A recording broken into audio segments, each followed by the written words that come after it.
All right, we're good to go? Okay.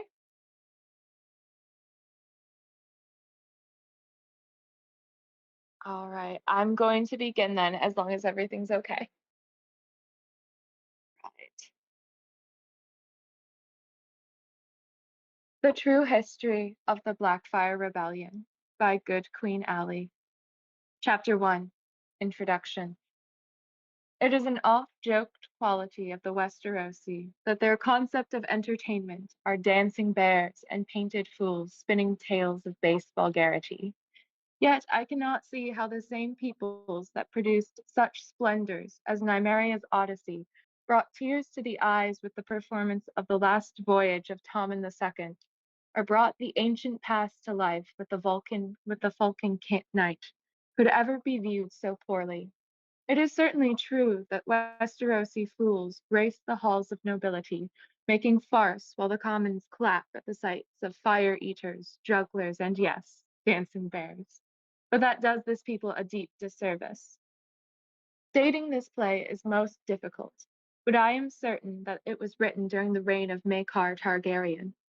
Obviously, this play could not have been written before the civil war it depicted, and in the reign of King Aerys I Targaryen, Lord Brynden Rivers would have killed the playwright and burned all copies of the script. Such was his desire to stamp out all notion of anything resembling support for the Black Dragon faction. Nor, too, could it have been written immediately after, as the play offers several subtle hints of events yet to come, not the least of which being Makar's own ascension, and our playwright would have needed to be clairvoyant in order to make so many pointed references. Lord Brynden Rivers is depicted as a most ruthless and cruel man, almost certainly referencing his quarrel with Makar when the latter was but a prince. Yet there is no reference to his ultimate fate, which our clever writer would almost assuredly not forget to cite in some allusion or quip. The exiled knight Bittersteel, himself a feature within the illustrious Golden Company, also finds himself portrayed as a sinister zealot, almost certainly referencing his invasion of Westeros during the waning years of Aerys' reign that Maekar was most pivotal in stopping. Maekar himself is presented as far more amiable than contemporary histories record, and his scenes with his brother Baelor make the latter tragedy all the more heartbreaking. Thus, I posit that this was written during the long years of peace of Maekar's reign. Even harder than dating the play was naming the playwright. The copies were signed Pate of King's Landing, but this is almost certainly a pseudonym. In Westerosi tales, Pate is a clever commoner who outwits a dim-witted lord or enemy, and given the thousands in King's Landing, a single Pate would be impossible. Our Pate was almost certainly someone of education. Most of the commons and some nobles are unfamiliar with letters, and even fewer with the high-minded flowery speech used in this play. Given the sympathetic portrayal of Daemon Blackfyre, I would posit said person or a family member was a member of Daemon's faction. Yet, the sympathetic portrayal of the dragon princes leads me to believe that they were reconciled to the royal family in later years. One family fits the bill above all others, House Hightower of Oldtown. In the First War, House Hightower courted both factions, and Oldtown is a city of culture and education, a perfect location for a playwright seeking a patron. Certainly, House Hightower was no friend to Brynden Rivers, who largely left them unprotected against the reavings of Dagon Greyjoy. And this play seems a way to reconcile all things, placing the blame on the hatreds of the two bastard sons of Aegon IV, corrupting the very realm in which they lived. Maekar himself is a most curious figure, and during a performance of this play in Lannisport, I saw a most remarkable way of portraying him. The actor playing this future king seemed almost visibly nervous, making key mistakes of diction which any seasoned theater master should have corrected in rehearsals. Yet, as the play continued, the actor became more confident and capable, speaking his lines with such force that I could not believe that such an actor would have made the mistakes he had made in Act One. Then I realized that was precisely the point. King Maekar was never supposed to be a king. and yet he grew into the role and performed most admirably, just as our actor had depicted. What remarkable cleverness for those learned in the history of our Western neighbors to savor. It was this experience which led me to translate this play from the Westerosi common tongue so that it might be performed in the dome or the gate. Without farther ado, I am pleased to present the true history of the Blackfyre Rebellion. Master Alario.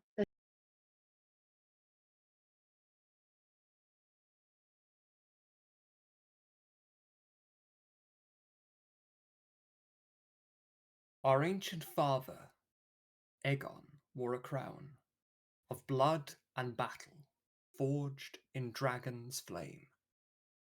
Fair Westeros had supped upon the flesh of kings and princes, lines from dawning days, before that king could take his hard-worn seat, which by its form a furied omen proved. His children, caught in civil butchery, did slay their own, and spared not even them who had secured our imperial domain. Nor less the pride of him who bore our name did drench the Dornish sands to win that land which had disdained all masters thence imposed. Our late lord, too, with beasts in false construct, did fail in his invasion of that realm.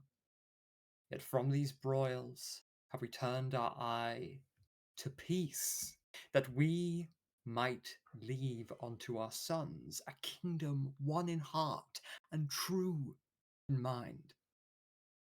Thus, Baelor, as our son and heir, observe the art of governance to rule as well when I am called to tread the stranger's halls. As you have placed your trust, I pray to match the effort of the work to which I'm tasked. King Daeron Targaryen, second of his name, King of the Andals, the Rhoynar, and the First Men, Lord of the Seven Kingdoms, Protector of the Realm. Sir Quentin Ball, who often did instruct our princes in their armoured excise, approach, for thou have made a patient plea. My sovereign liege, thou knowest well enow how since your father's age that well-loved king I faithful served in bloodless sport of arms, no airy boasting make I of my skill. Yet thou can look upon thy very line, bold Baelor, well reported in the course, young maker of the warrior's descent, to read the efforts of my long career, the blessed crown has wisdom great bestowed upon thy brow that I should keep this place into the current age and in thy court. Does purpose, sir, hide beneath Does purpose, sir, hide neath thy courtesies? Peace, brother.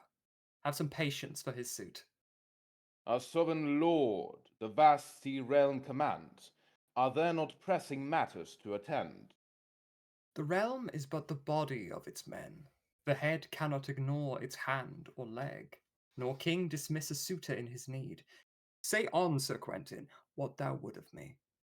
Now, good my lord, as I had known that prince, I ever heard him vow unto myself, that patience willing I should earn a place among the cloaks who guard thy royal house. My king knows well the honor thusly given to them so chosen to be decked in white, and though no fabled red wine claim to be, still less thy valiant uncle that yet I may, in justice, think me worthy of the guard.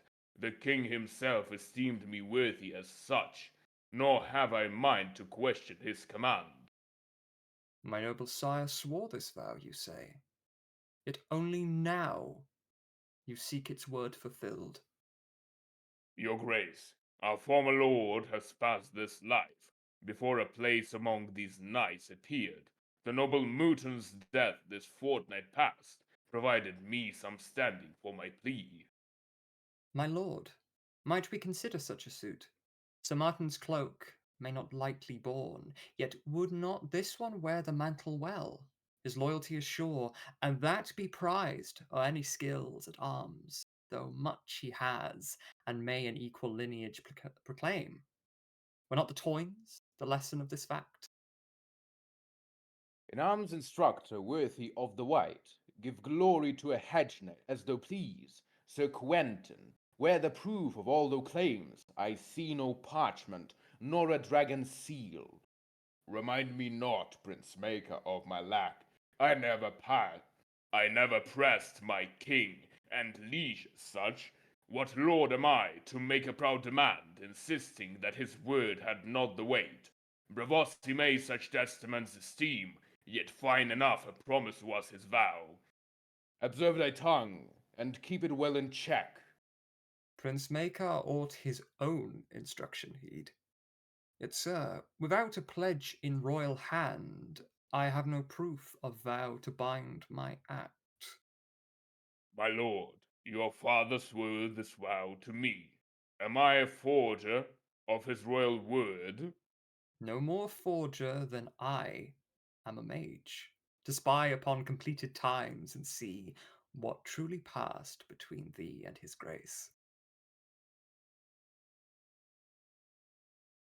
Yet for this vow, which vow I swear he spake, I turned my wife, and bid her clasp her tongue, to serve the stranger as his sombre bride. Was this but done in vain on fantasy?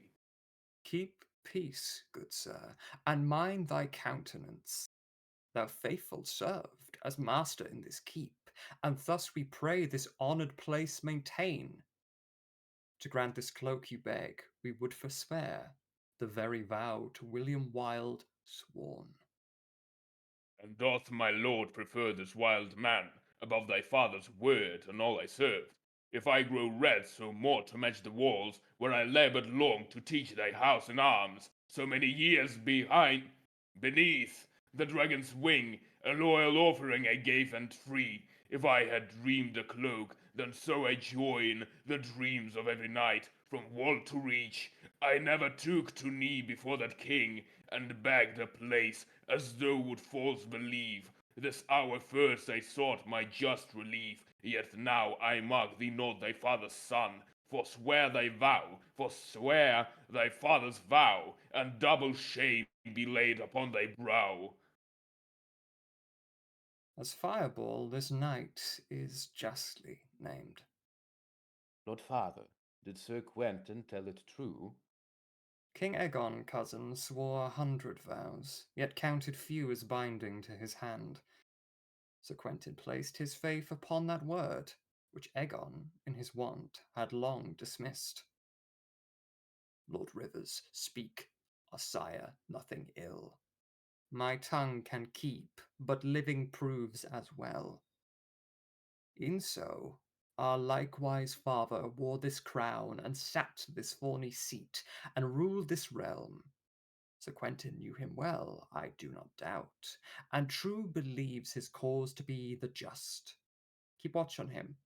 I trust not how he fled. My lord, the Dornish envoy wished thy leave. Approach, my lord. How fares Prince Maron's court? In peace and health, and so my prince bids thine, yet sadder than thy keep in his esteem. But wherefore sad, my lord, if faring well? Your grace, that blessed prince had sought by peace, that spur and knight had never long secured, his warlike brother dead, and king then joined the Roina in alliance of thy realm, and linking hands gave thee a Dornish bride, we can by proof of sight view in thy court the happy consequence of Baelor's will. In character and face thy son is seen the true descendant of that Roynish line.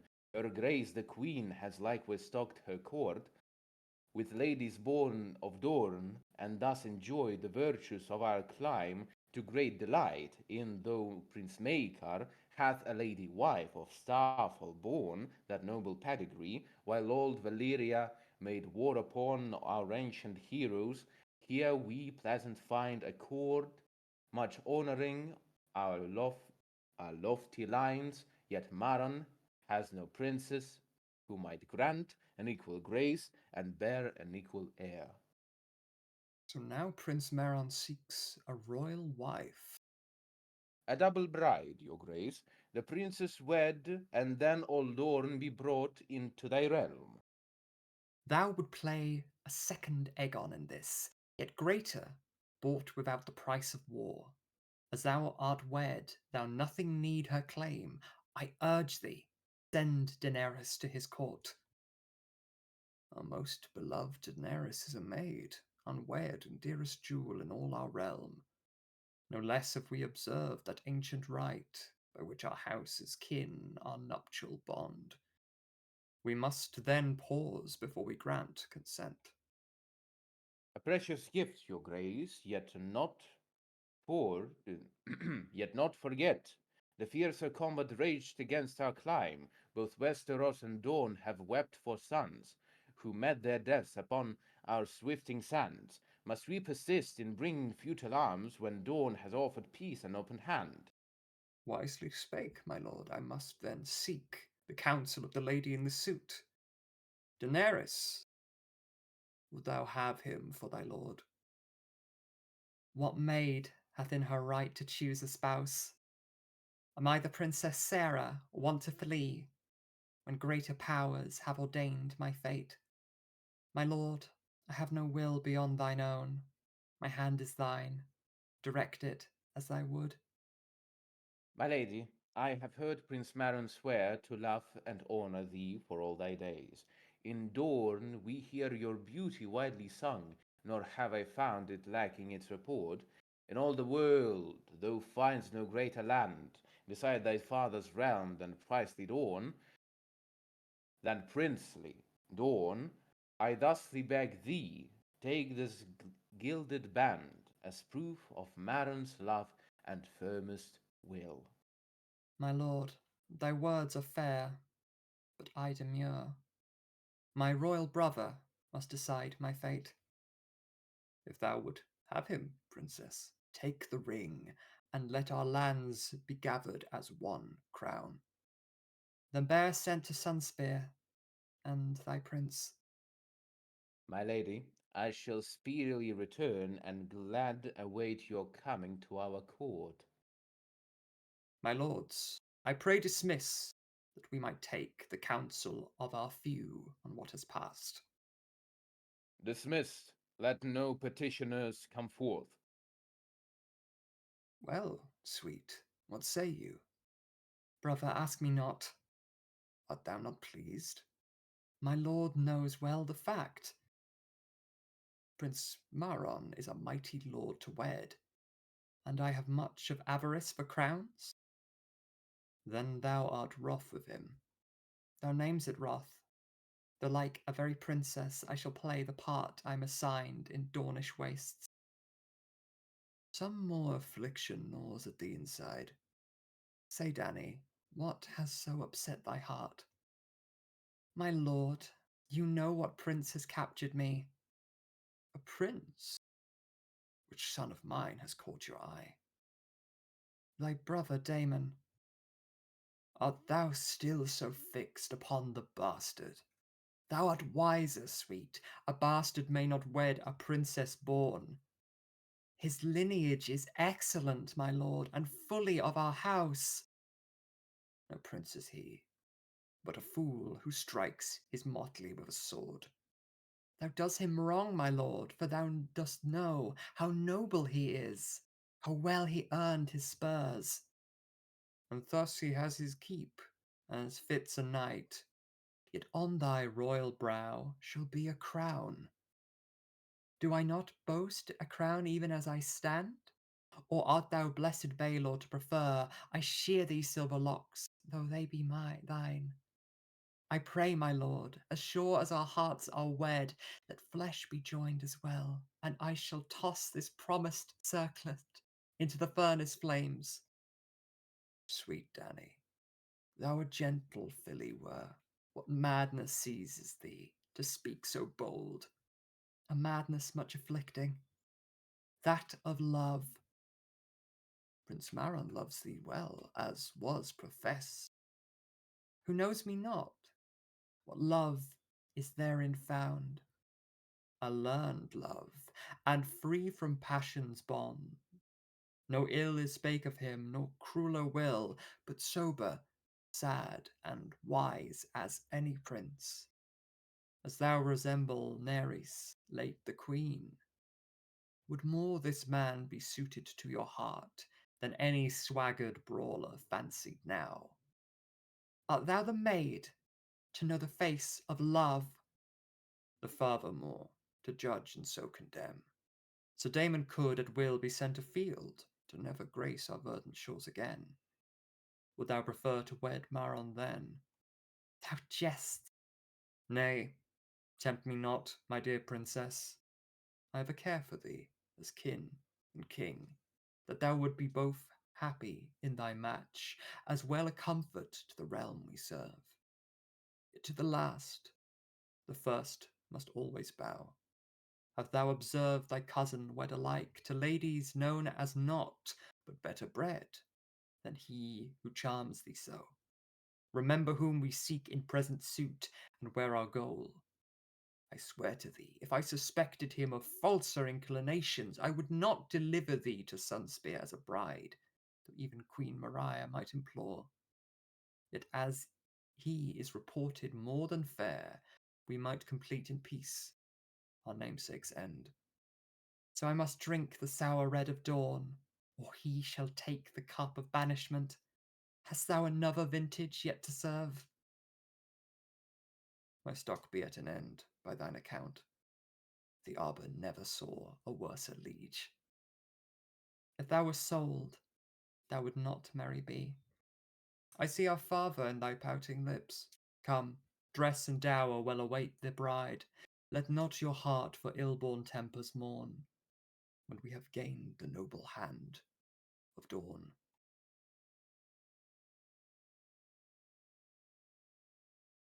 See what a blade my father passed to me. My noble sire deemed my blood of worth to wield that sword the conqueror did bear, and from Beleriand did strike his foes, to make the petty lordlings bow their crowns. Men call me Aegon's glass, yet more I pray I worthy serve that lofty epithet. Cruel Maegor bore this blade succeeding him, employing it for murderous disgrace. Not so then must I take the sword alone, as proof of noble bearing, but instead arrange myself as lineage demands. But hark! What sort of man be at my door? Be welcome, sir. My lord, thy tongue exceeds thy royal brother's in its courtesy. Good sir, thy face is flushed. Pray, sit, and loose thine own, that I might know its cause. My lord, I entered court and plead my case, that I should gain as right the hallowed cloak, whose noble wearers serve the king as guard, on bended knee in all humility. Did I remind him of his father's vow, yet he with lordly pride did sneer at me, and mock my claim as false, while to his sons demanded some great contract, waxed and sealed. Then face as stone pronounced he could not grant what had been promised to some wild knight, yet begging me return unto my yard. Tell true, Sir Quentin, did my father king in honesty swear such a place to thee? That all the seven strike me, but I swear King Aegon vowed to name me to the guard. Cease not then, sir. What answer came of thee?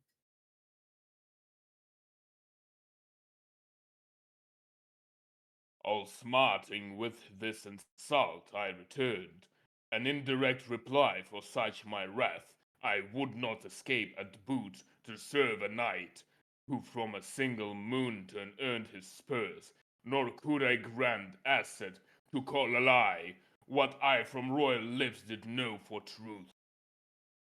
Yet wherefore here to fly? Wilt thou not keep that masterful position long upheld? Much rather make a hazard of my head than serve a knight as like unto that man. My lords, thou pick a troubled time to call. Thou spake it well. The knight has sent for thee to be enchained as though a criminal. What jest is this, my lord?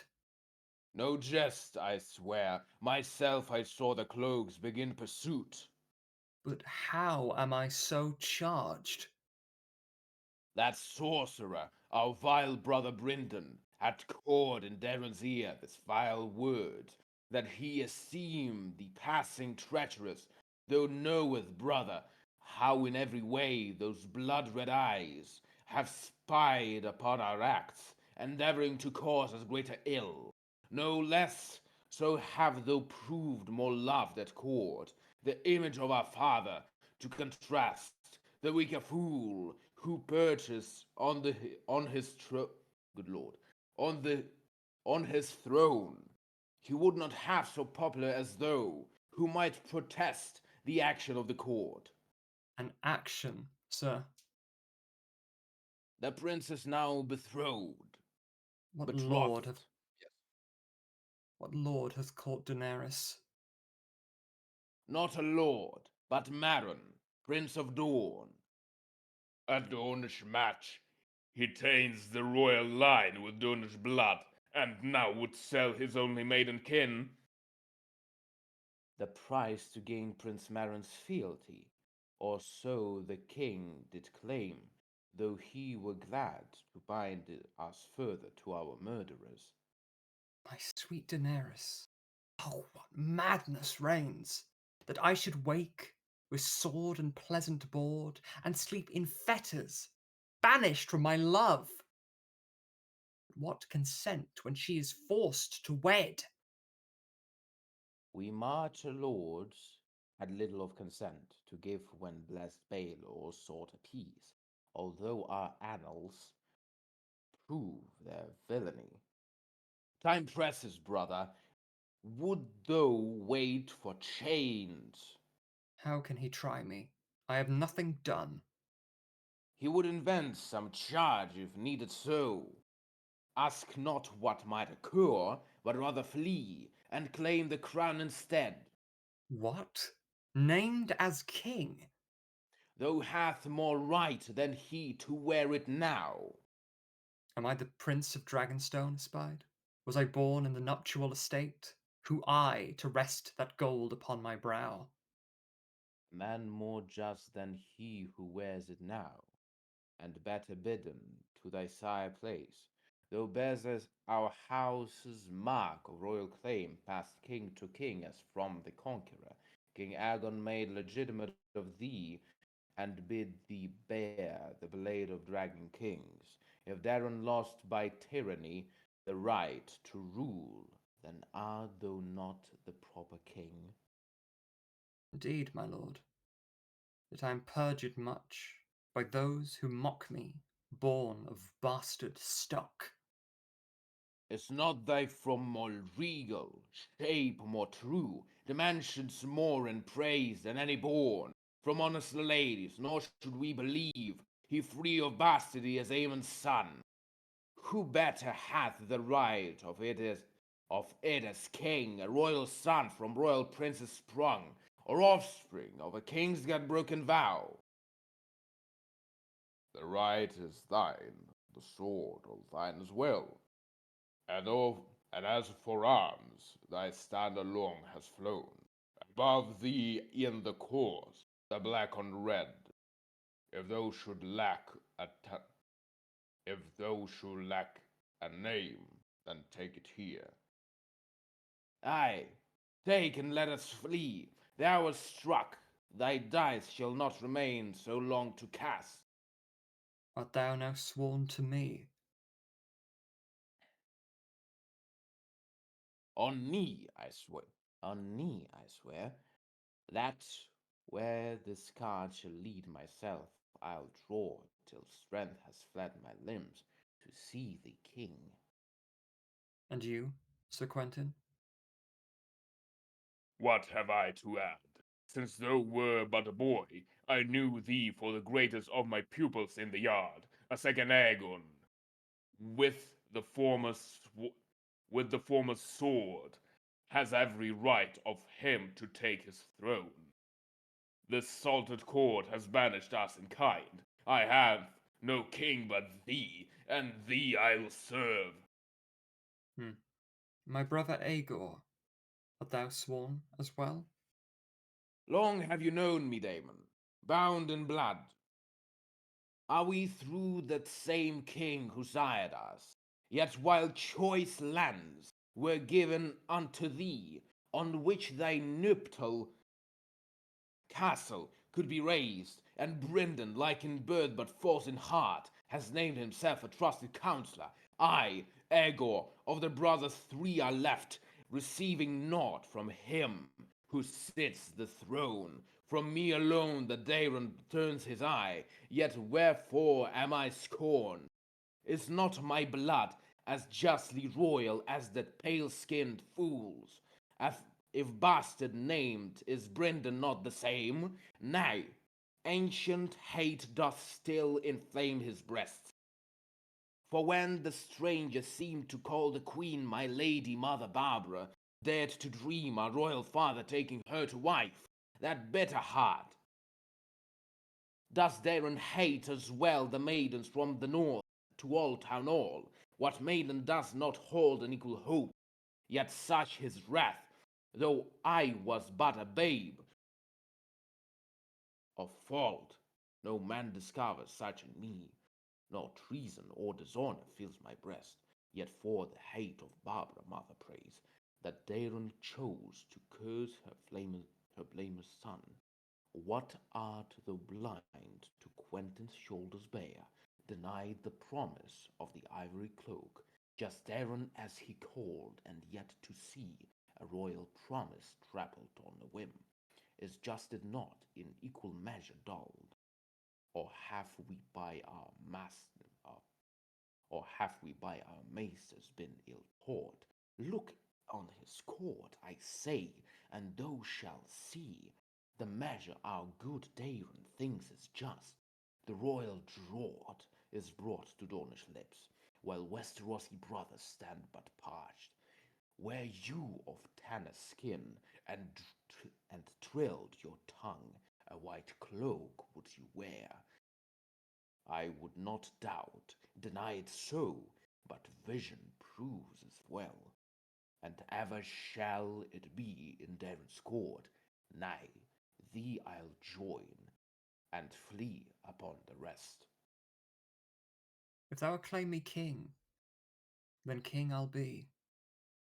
Above the red, the black shall fly the higher, and I shall gain these rights through blood and fire. What fellow? Have you heard the news anon? So furied flying in, art thou Baratheon? What news has raised such a colour on your cheek? The bastard brother of a king was he, and so my news the glass of history. Quit idle chatter, what have you to say?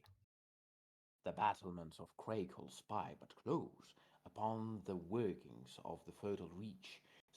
Swift rumour dashes through old Greenhand's realm, and flies to me the first in all the west.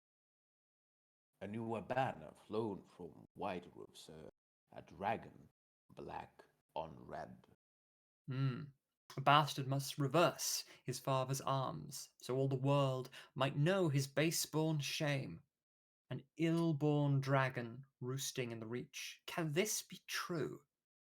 My two eyes have not seen, but it is said that Daemon Aegon's son has fled the court and calls himself a king to Daemon's spite.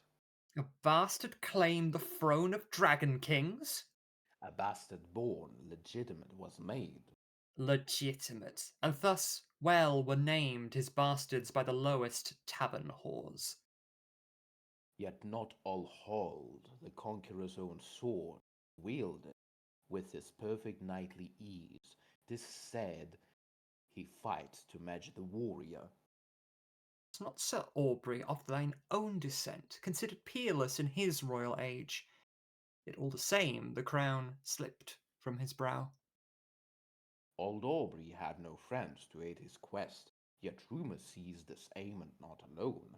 2 lines of Flory's Peak and Ball are joined with Ager rivers, all supporting him. Rhaenyra counted Stark and Arryn friends, yet she did fall and all the realm did burn in her rebellion against the lawful king. Then fortunate that Daemon has the law. What law is that? The elder Daeron is, and born legitimate, not crafted so. Nay, false born is the king who sits the throne. Sir, mind thy tongue. Thy words with treason drip.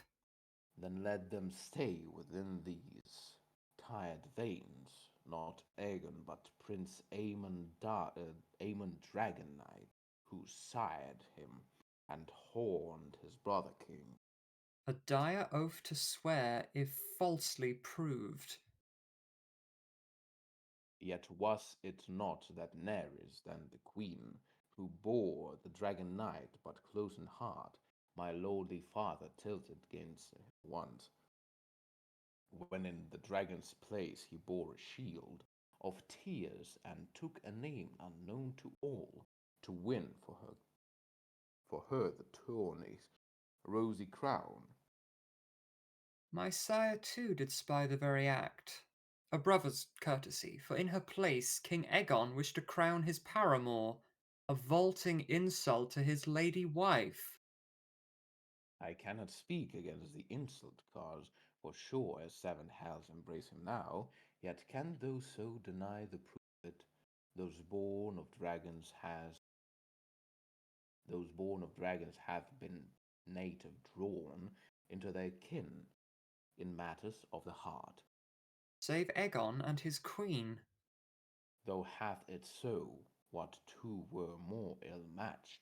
Ah, the blessed king and Dana took to wife. No wife was she, if 7 find her out of maiden state, it was never Baelor's work. Say on, good sir. Can thou forget the accusation thrown against the queen of treason in her? Yet Aemon slew Sir Morghill for those words. Then murder on his hands to blot his sin, Disgrace him not. and leave instead the proof of foul adultery to rule us all. Thou speaks of proof. Yet what proof is attained? If ever were a man, so less a glass, of Aemon than King Daeron, say it plain. Yet no more keeps King Aegon from his form, yet but has but one he favours to our cost. As into Dornish hands the power falls, why princes, they who bend the knee before, why consuls they from out the foreign ruin? Our lines stretch back unto the dawn of days, yeah, and before our golden overlords, he treats as friends who ought our vassals be. King Aegon ever kept his eye opposed toward the Dornish sand, and would have struck a blow to match his cousin's victory. I cannot doubt you, sir, as to that fact. Our fathers traded crowns for fealty, but Martell holds them both, e'en so. I ask, did further bloodshed ever clean the first? Does murder foul escape some punishment? Young Daron was beneath a peace flag slain, which memory his namesake doth forget. Do not the vows of chivalry you bind, that honor to defend the truthful be? Lord Lannister did bid me the same of me, when on my shoulders tapped his shining blade. Then how still serving under Daron, sir? The insult stains your house and honor both. The man who sits the throne is not my liege, a bastard born of lust, the savage shame, a learned fool, without some skill in arms, a slave to Dorn that killed our kin and king. This Daron is in truth his father's son. the rightful heir, the king who bears the sword. I think thou would be master of the laws. Nay, I am only pleased to swing the blade. The war in dawn skipped our nativities. Yet let us grab the reins in fate and right to prove ourselves our house's worthy heirs. A simple word, a mighty deed would have. Think on the glory this mighty deed will earn. Who fails recall Lord Jason bravely fell, whose seat to seat the lawful heir upon the throne is Oris, who did top all Durham's line, not lauded for his works unto this day. In this you have the right. Then let us learn, then let us earn an equal lauded place. Let nor our fate rest on Dornish whim, but come and pledge our swords and lives to him. Our thanks, my lord, this seat as refuge played.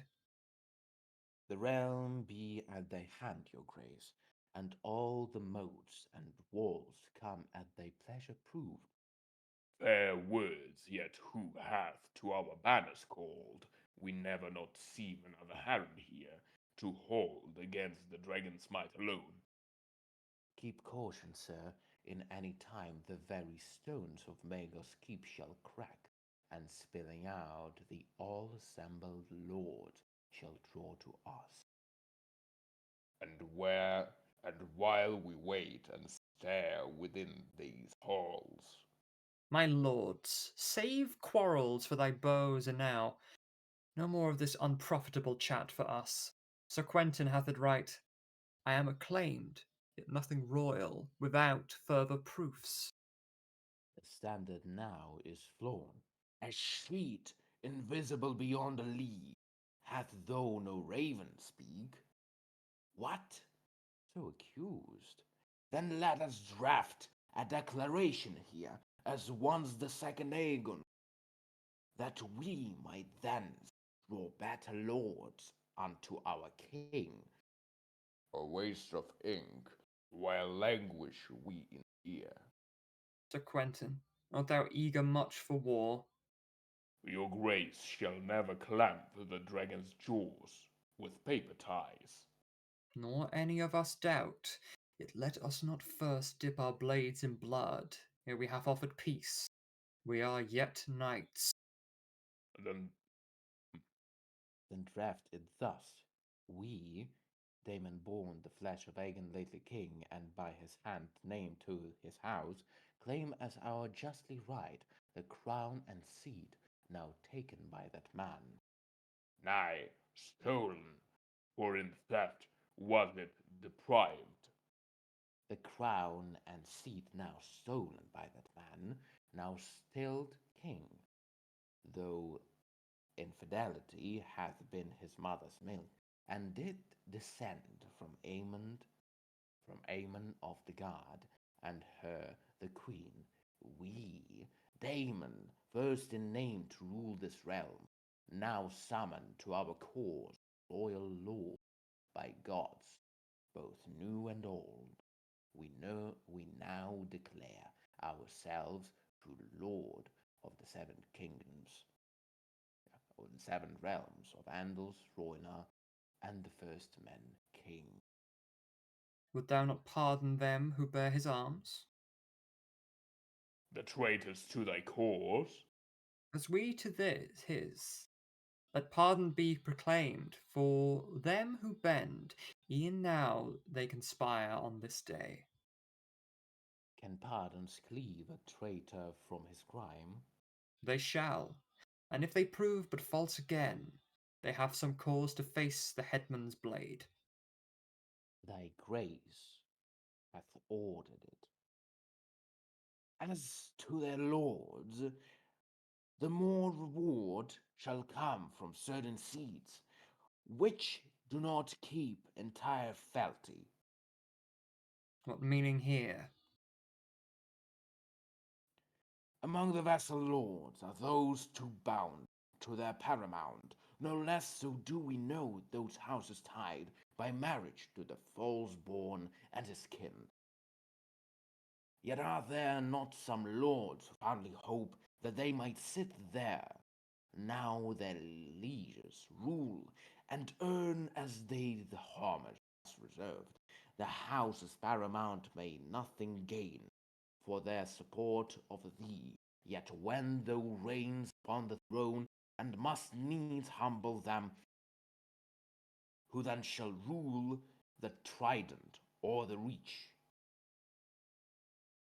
Should thou not choose Should thou not choose from out thy loyal lord, would they in turn not eager hail thee now? Rebellion, sir? In times as such, all men are forced to choose where they shall pledge their faith. 'Tis right, your grace, that we should show the way. Observe as such the vale Lord Donald, and hath his cousin Alice, royal wed at Sunderland, hath been to Aaron Thorn. For ages past, did they not bend the knee to have the drive the wolves from them? Did they not raise Queen Maria for their own, while boyish Ronald hid from Vega's flame? If Aaron throws his lot for Falseborn's claim, we have a ready friend of Sisterton. 'Tis true, as I esteem. Still in the east, we might the matches court for little love. Must they bear for the Dornish kept at court? The crown princess was born Dondarian. Then would not fellow marchers strike them down in this betrayal of their storied feud? Lord Caron and Lord Swan, once greater still, and might divide their heaven twixt themselves, while Tarly, even fond of warriors, must call thee better fit to wear the crown. Hast thou a scheme for every kingdom, sir? I would not tempt the North Lords from their holds. The Westy Nord is ever locked in ice, and much removed from southern affairs. Nor less so had the Starks become engaged in wars internal, such they might loathe, to send us levies as we might prescribe. Rhaenyra trusted Dalton, though he proved extraordinary in his appetite, and thus I think you might the Kraken spare, else I have drawn the kingdom's likely name. By the seven, who would wish the fate of kings? To sift through lords I knew from tilt and feast, and give to one an honour never placed, while to the other fire, blood, and sword. Did I not partner Eleanor dance, or cheer when Lady Jester Baelor wed? Am I now called to end those noble lines, so Grafton might ascend the eerie stair, or Charon sleep in old King Duran's bed? What would I do to see my keep again, and call my sweet Daenerys lady wife? Far better than to wear a crown of gold, and yet such dreadful tasks ahead behold. Lord Gorman, and my brother as he needs. Sir Aegor, send these birds as you see fit. Though treason now is called, this day shall live in blessed memory for years to come. A day hath dawned for us, arising, which never more shall set, but sweetly gleam upon our standards, and thy shining blade, peeping light, seemed, though early still, the lords assembled shall be speed the noon, and much dispel the clouds of traitorous foes, to house my lords, and in his royal name let all the seven crown our darker fame. Prince, art thou gone to thy father's place? Yea, sir, his words bid haste, as I suspect. What news is thine, which so disturbs our lord? Nay, doubtless shall our king and cousin tell. Speak, man, what troubles have thine eyes espied? A brewing storm which hath not been perceived, since in their final combat did contest Rhaenyra and her brother cloaked in green. The dance saw dragons true and named in war, yet of the former none have now survived, while harmony controlled the latter set. Could such destruction fit our character? Good prince, if thou had only spoken true, then as thy prince I would have thou tell it full.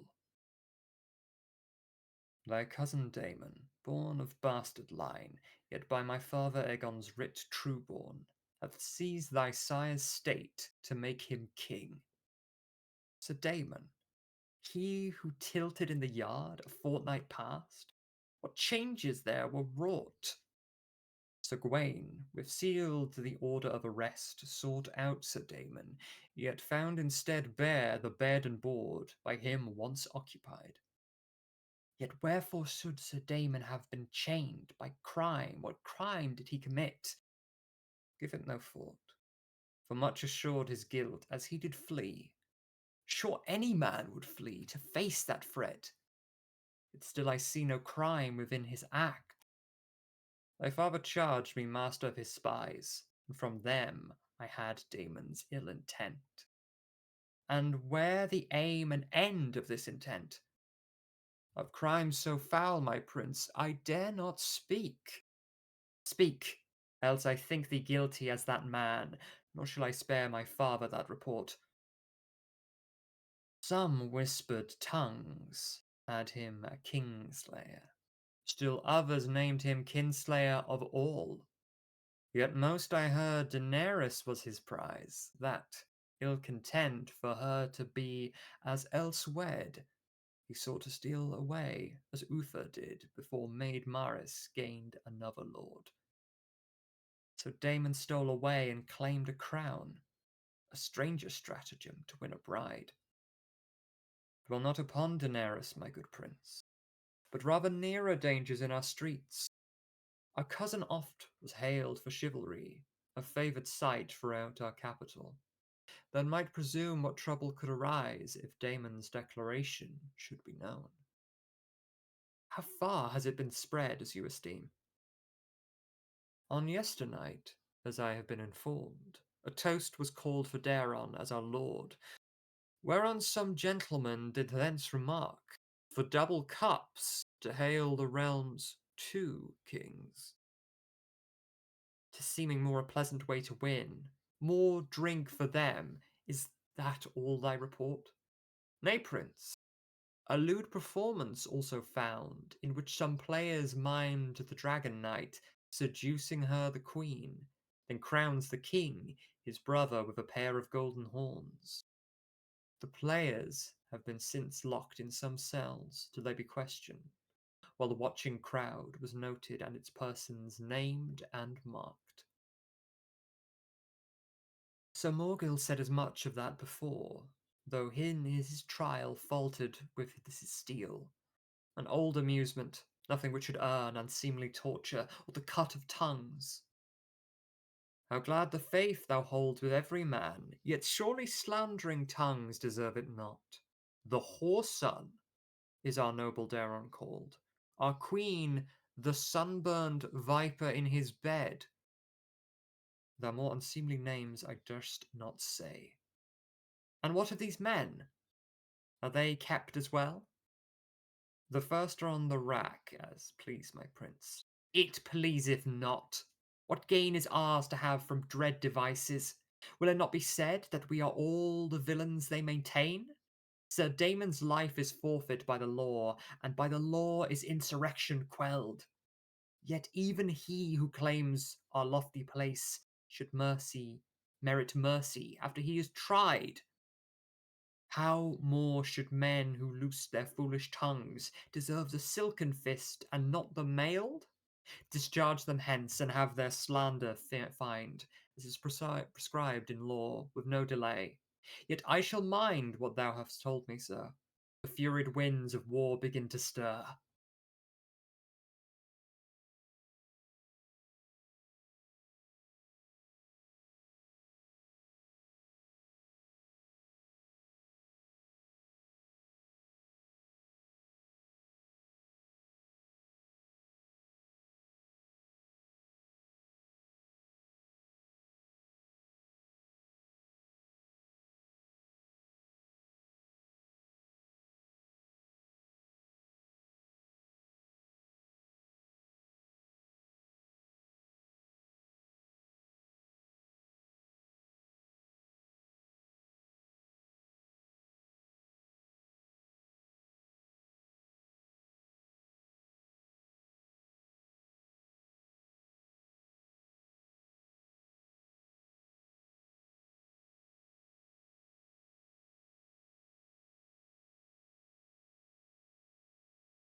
Oh, I read all that without a microphone?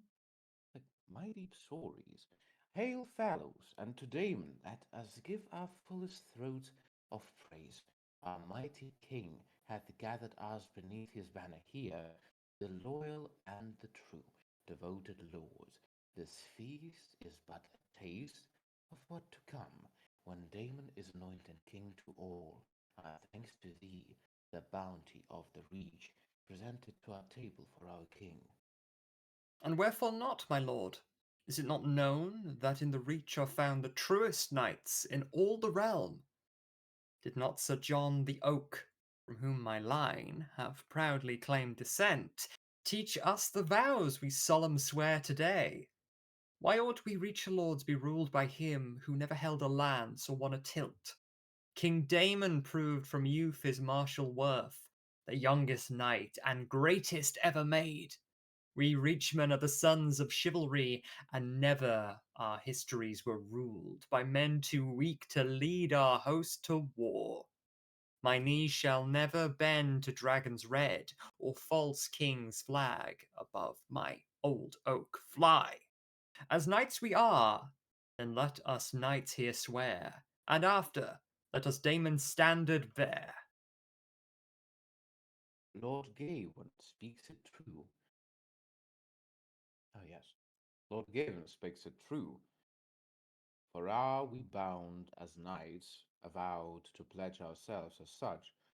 62 of years have passed me by, and while though lords may not have known the war King Daron first in name pursued and dawn, my mind can still recall the mighty prince, the sword in band with sword king now, which sword our king now wield, that Darren pointed south and bid us raise our arms against our ancient Dornish foes. The sprint of that flame has come to dwell with us today and in our new crowned king. Well struck, my lord. Yet only struck with words. Why ought we wait and keep our blades still sheathed? The time is not yet ripe, for scattered still our royalties remain without reach. Ay, ripeness I do note, my lord of Peak. Yet in this land our numbers must exceed those men who kept the false-born's flag aloft. And even in this land our traitors spied. Lord Leo hath not graced us with his form. What justifies his stupor for our cause? Lord Leo sent a raven to our king and pledged him 7 blessings for this war. Fie, 7 blessings! Can he slay a foe with 7 blessings? Plain is he a fool.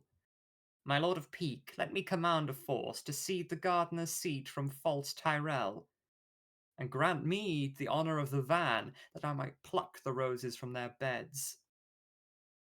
A pleasant stratagem to win it, sir, though lacking in the wit thy glorious claimed.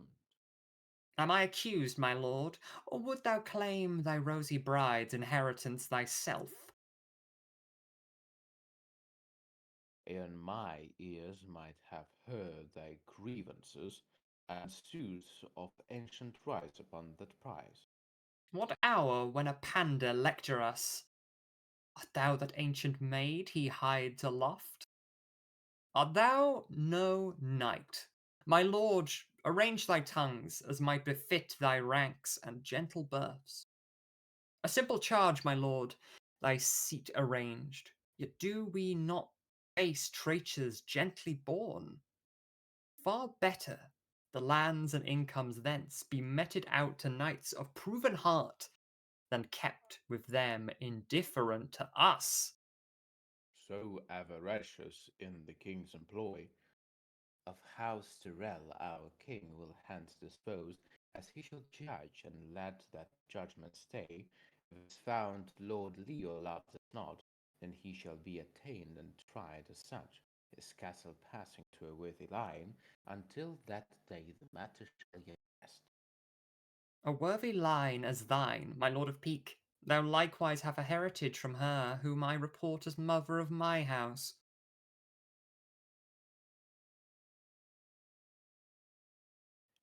Yea, cousin, have we lines of ancient days?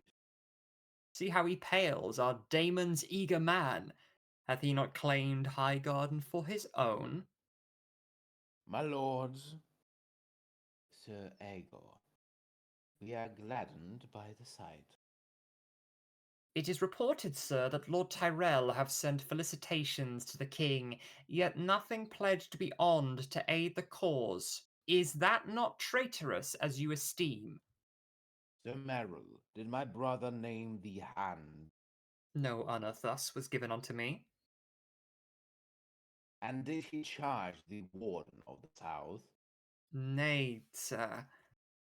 Then wherefore do you claim the right to judge and charge his vassal lords? Thy claimers drew me in, and here I find no lords but sullen youth, who shout and scream if one hath kept a toy for his own use, is taught but avarice, the binding fact, which otherwise would see you flee the cause.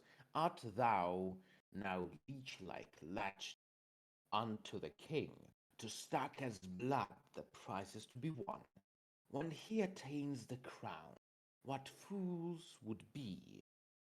Lord John, I oft have heard you speak of Dawn and Darren who had led us through the sand.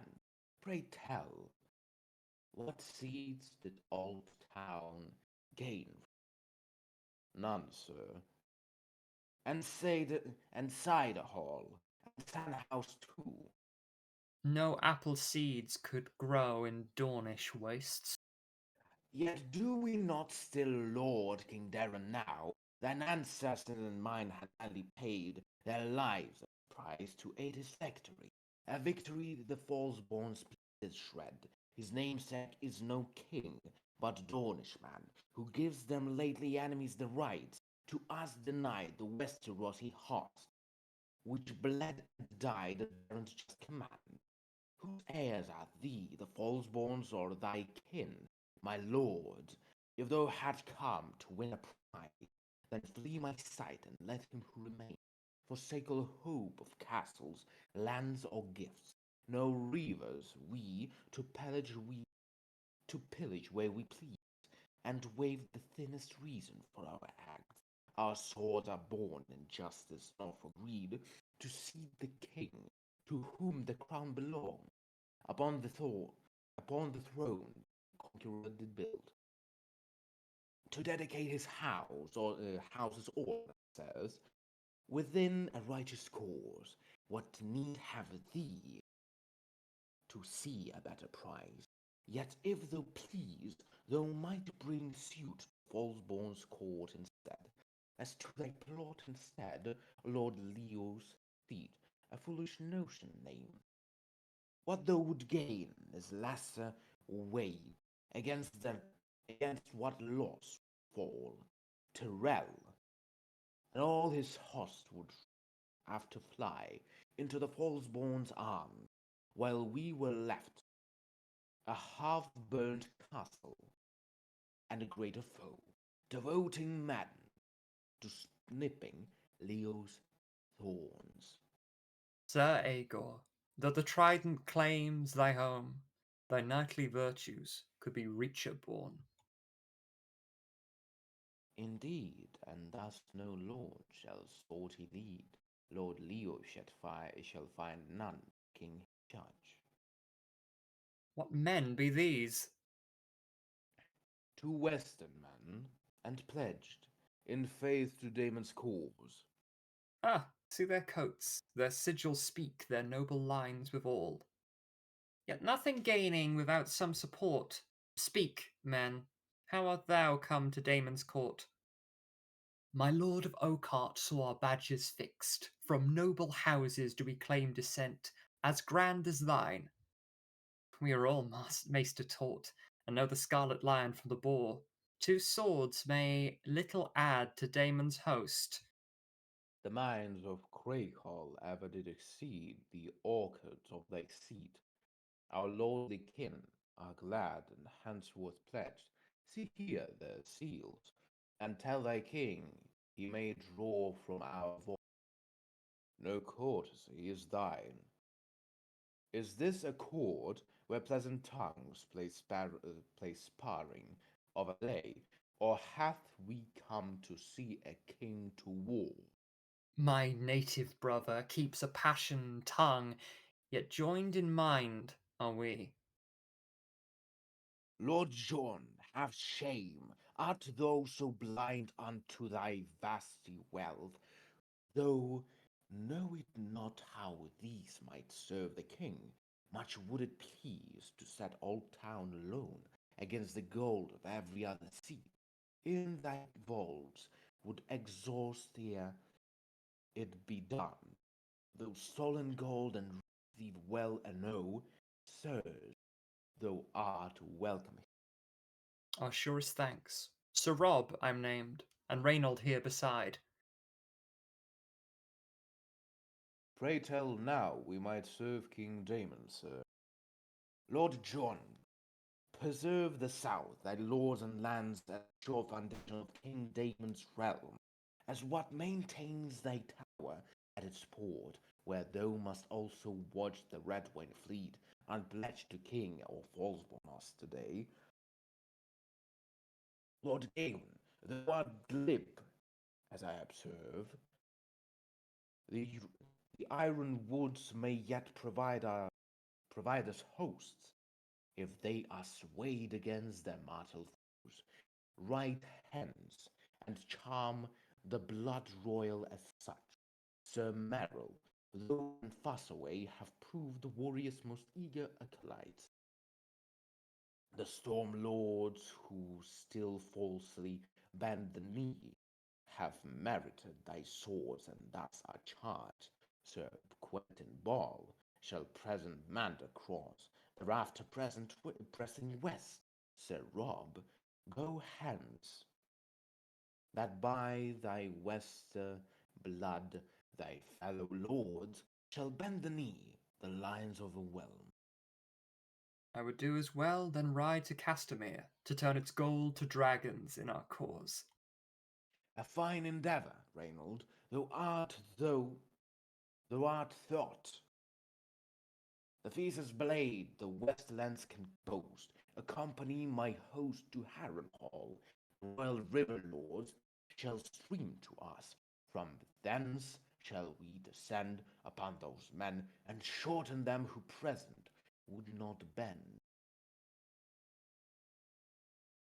What spy thee, lady, cross our noble field? Naught, sister, parchment's grasses gently blow, as ever did when I in nuptial bond first crossed its battlements and took my place.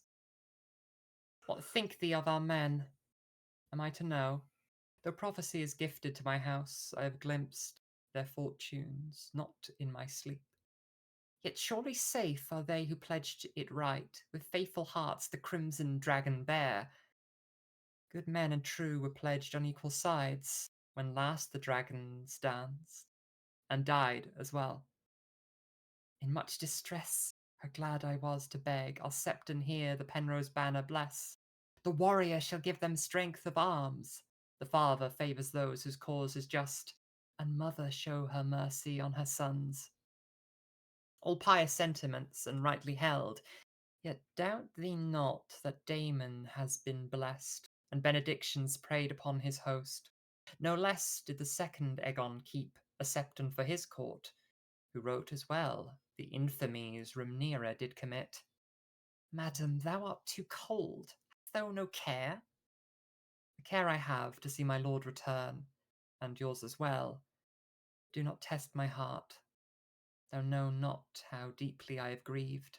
In times akin to this, it sadly met with no returning champion of mine. Ay, once I stood upon a wall like this, and stared on churning waves instead of grass.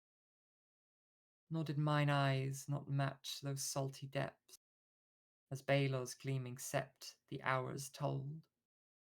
A year and a day this vigil I observed, till Plum took me to wife, though brief it were. Yea, lady, I had cause before to watch. Forgive me, I knew not what of grief thou knew. Forgiven and forgotten, lest we miss our Lord's returning, curing errant tongues. I spy some distant banners on the wind. Have we some glass to better train our sight?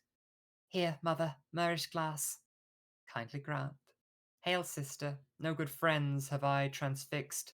The ink-blot dragon rides upon the wind. Can parchment stand against their dread approach? For thy sake and mine, I pray it can. But do not set thy countenance to war. This player king has little time to waste in siege against a mighty keep as ours, nor could he ever wash away the stain of slaying unarmed ladies in their seat. Let tongues first duel before our blades be drawn. Thy pardon, ladies, for the news I bear. The host without begs leave to speak with thee. Begs leave. A fairer speech at any court. Send word, good sir, to bid him enter here, who have command, as parley rules allow. By leave, my lady. What tales of terror round a siege are told. All villainy is loosed upon the world, while men to beasts are turned with frenzied acts. Thy maiden daughters cower in the sept, shall from that place be torn, and wild hands lay on their creamy flesh to tear them, that virtue which maidens most is prized. Pray, calm thy fears. There are no wargs without, though all men be little more than beasts. In ordinary course, I may well doubt, our fortunes fall so low as that to face. Hail, ladies, though unhappy have we met.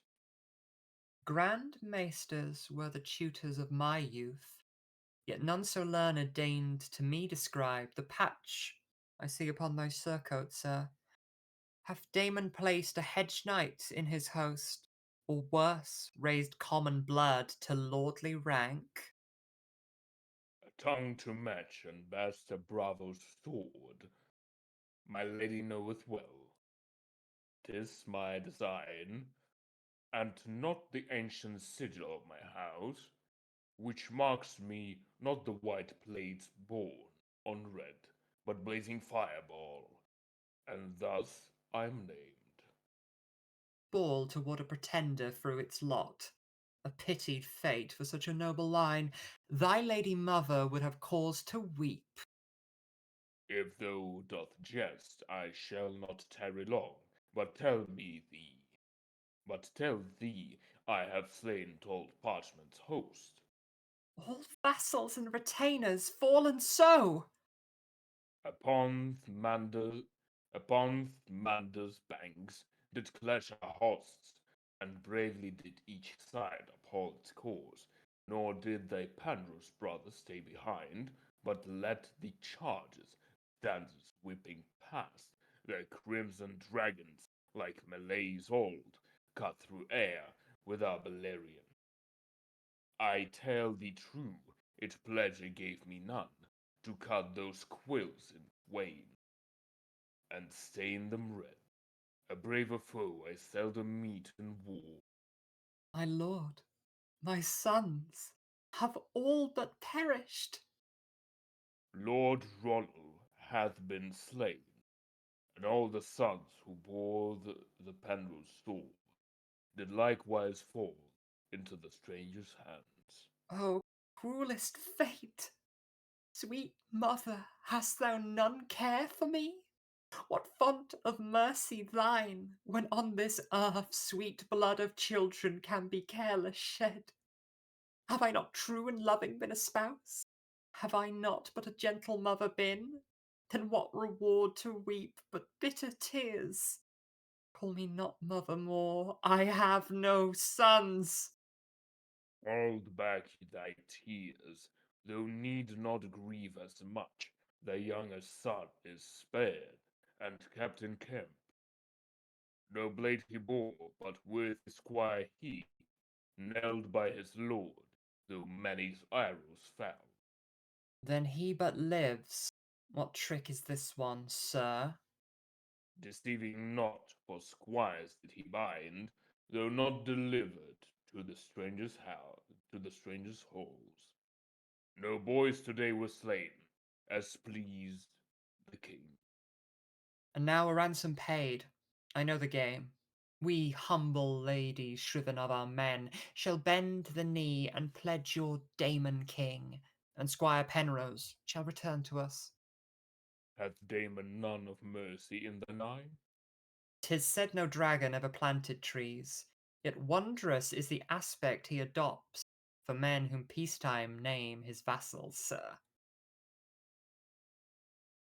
Enthroned, a man but subject sees and foes. Thy Penrose men were traitors to his grace, and met a traitor's end in battle's course. Yet as knight he chivalry displays by lending mercy to the innocent. A very knight, I see, by sparing boys, who could not prick his armour, less his flesh.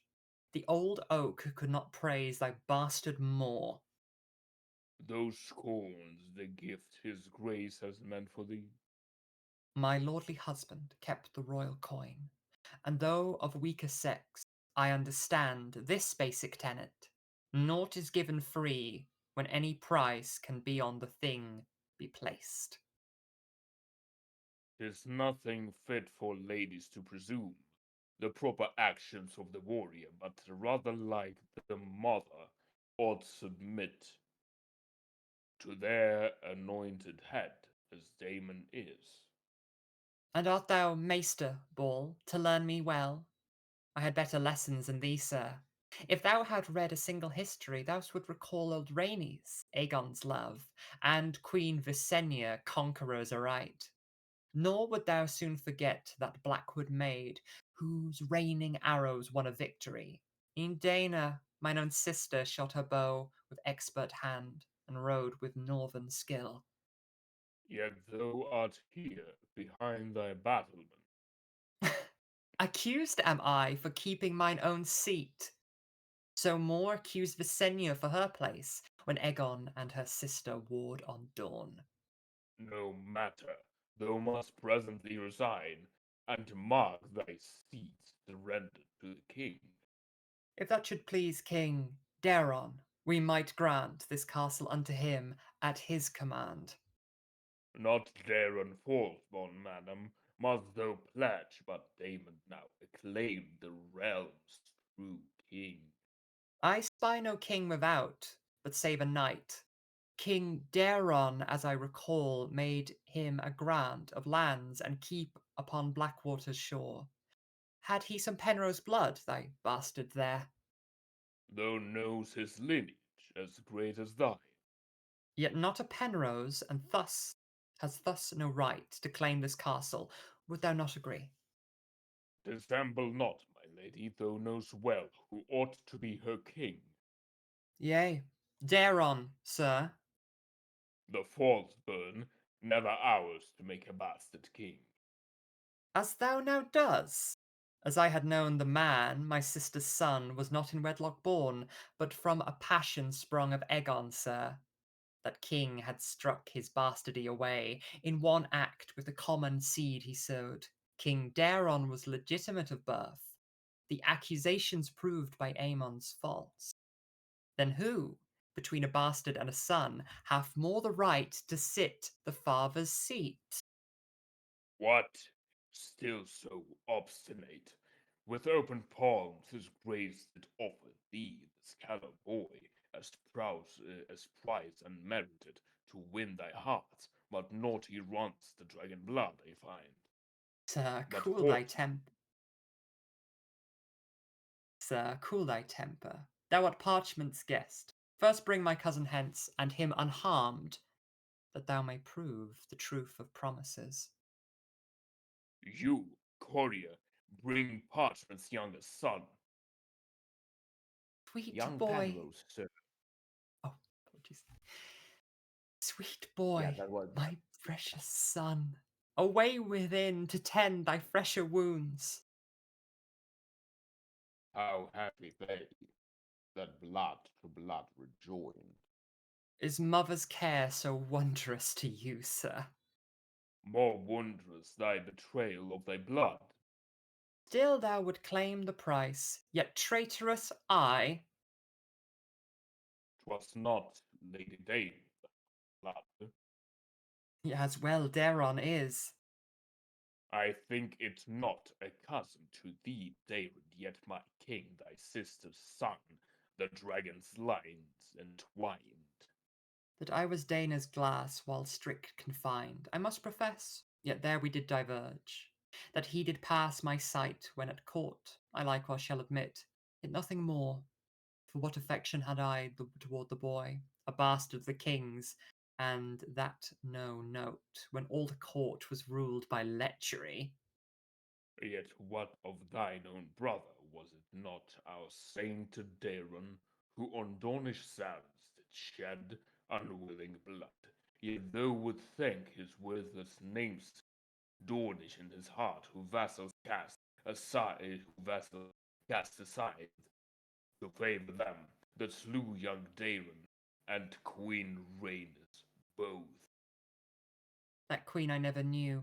I've been told she passed before my own nativity.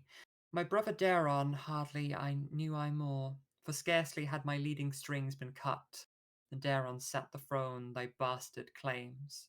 The maiden had not smiled on my form, before my mother lastly spilled his blood, and though his death a dreadful aspect though before my brother lastly spilled his blood, and though his death a dreadful aspect took, I cannot thus adopt a servile form. How many men and true must fall in war before your bastard takes a regal shape? Ought I not more mourn my lordly spouse, called to the stranger in thy king's campaign? 'Twas Daron who had me bid wed him, and Daron who gave notice to his wit by granting him some courtly offices. Thus Daron shall have all my loyalty, whatever ties of blood thou thinkst should bind. Defiant, then. As once Dana named, I thank thee for young Penrose, but the flag of Daron shall from parchments ever fly. Thy bastard hath some metal, that'll grant, but never I this loyalty recant.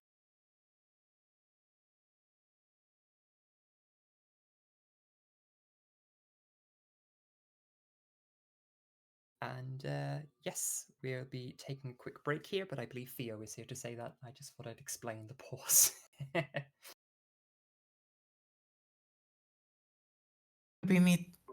You beat me to it, but yeah, just a few minutes, and yeah, if everybody else wants to walk around as well. All right, see you then. Thank you guys. You're doing such a good job. This is awesome. Cap said in the chat about how much he came back for the Elena bit specifically. And I have to admit, it's one of my favorite parts too.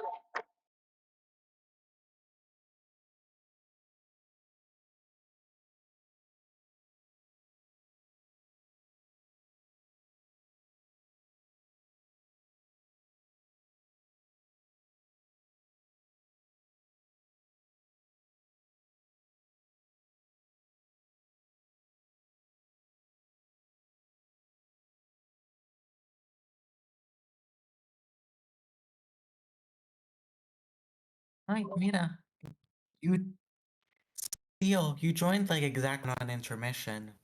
If you wait for a few minutes, we're about to start the battle.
Alrighty, ready to share this with y'all.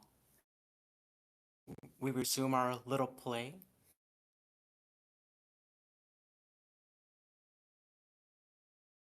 Well, yes, we do. Yes, we're all ready to begin. I shall resume in just a second. My lady, you have never been to Dorne. How much I envy you this happy fate, to pass the remaining days in mine own land.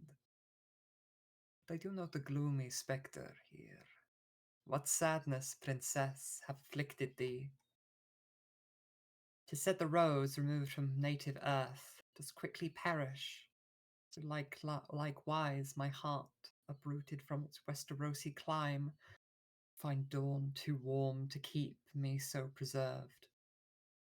This land alone is not alone the wild north, where even summer sees a common snow, nor all the country peaked as in the vale, nor should find the riverlands a glass, nor pit the earth with mines to draw its gold. So Dorne, though graced with rolling dunes and plains, finds shore and mountain each expected forms. Yea, warm might Dorne appear, and warm in truth, but thou shalt find it paradise in time.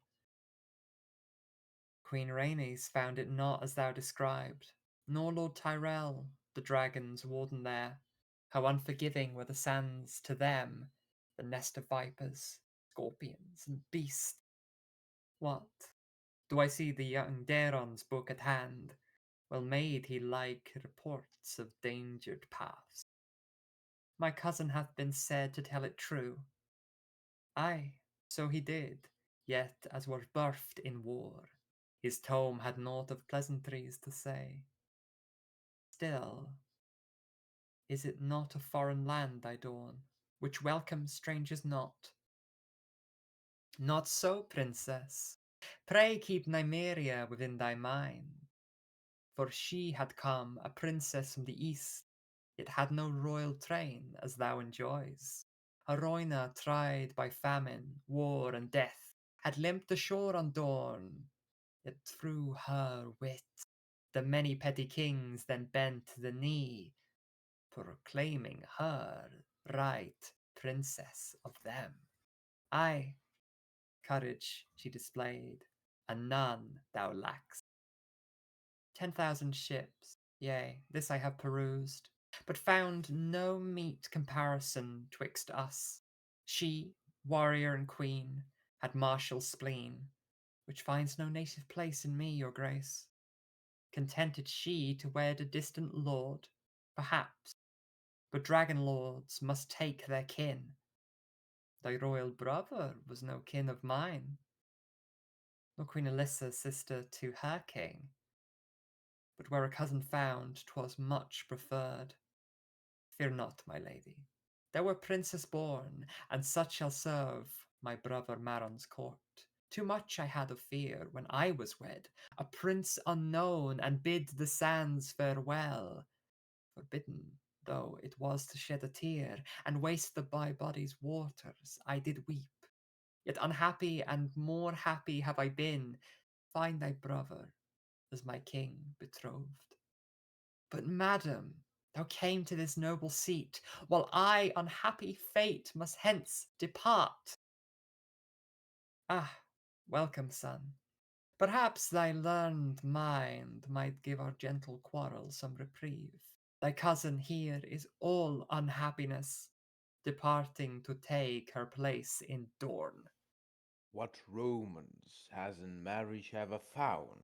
The trials of a prince are ever great, and no less so of princes, for each must wed as duty calls, and not for else. Our ancient feud with Dawn was turned to peace, when though my lady mother were betrothed. Yet now to make the realm its greatest whole, King Daeron sends a dragon bride to him, and in return receives Prince Maron's knee. In him and thee the blood, once double shed, shall mingle in the produce a likely heir, who peace will then ensure for ages hence. All this may be accomplished in that act, distasteful though it be to unwed hearts. Thy lady must enjoy such lyrics, cuz. No man is spared his duty, nor did I forsake my role when I was bid to it. Yet for another purpose have I come, and in that purpose thy forgiveness beg, unhappy that I must report some ill. No harm befell Prince Baelor, or the king? Nay, madam, both are well, the seven please.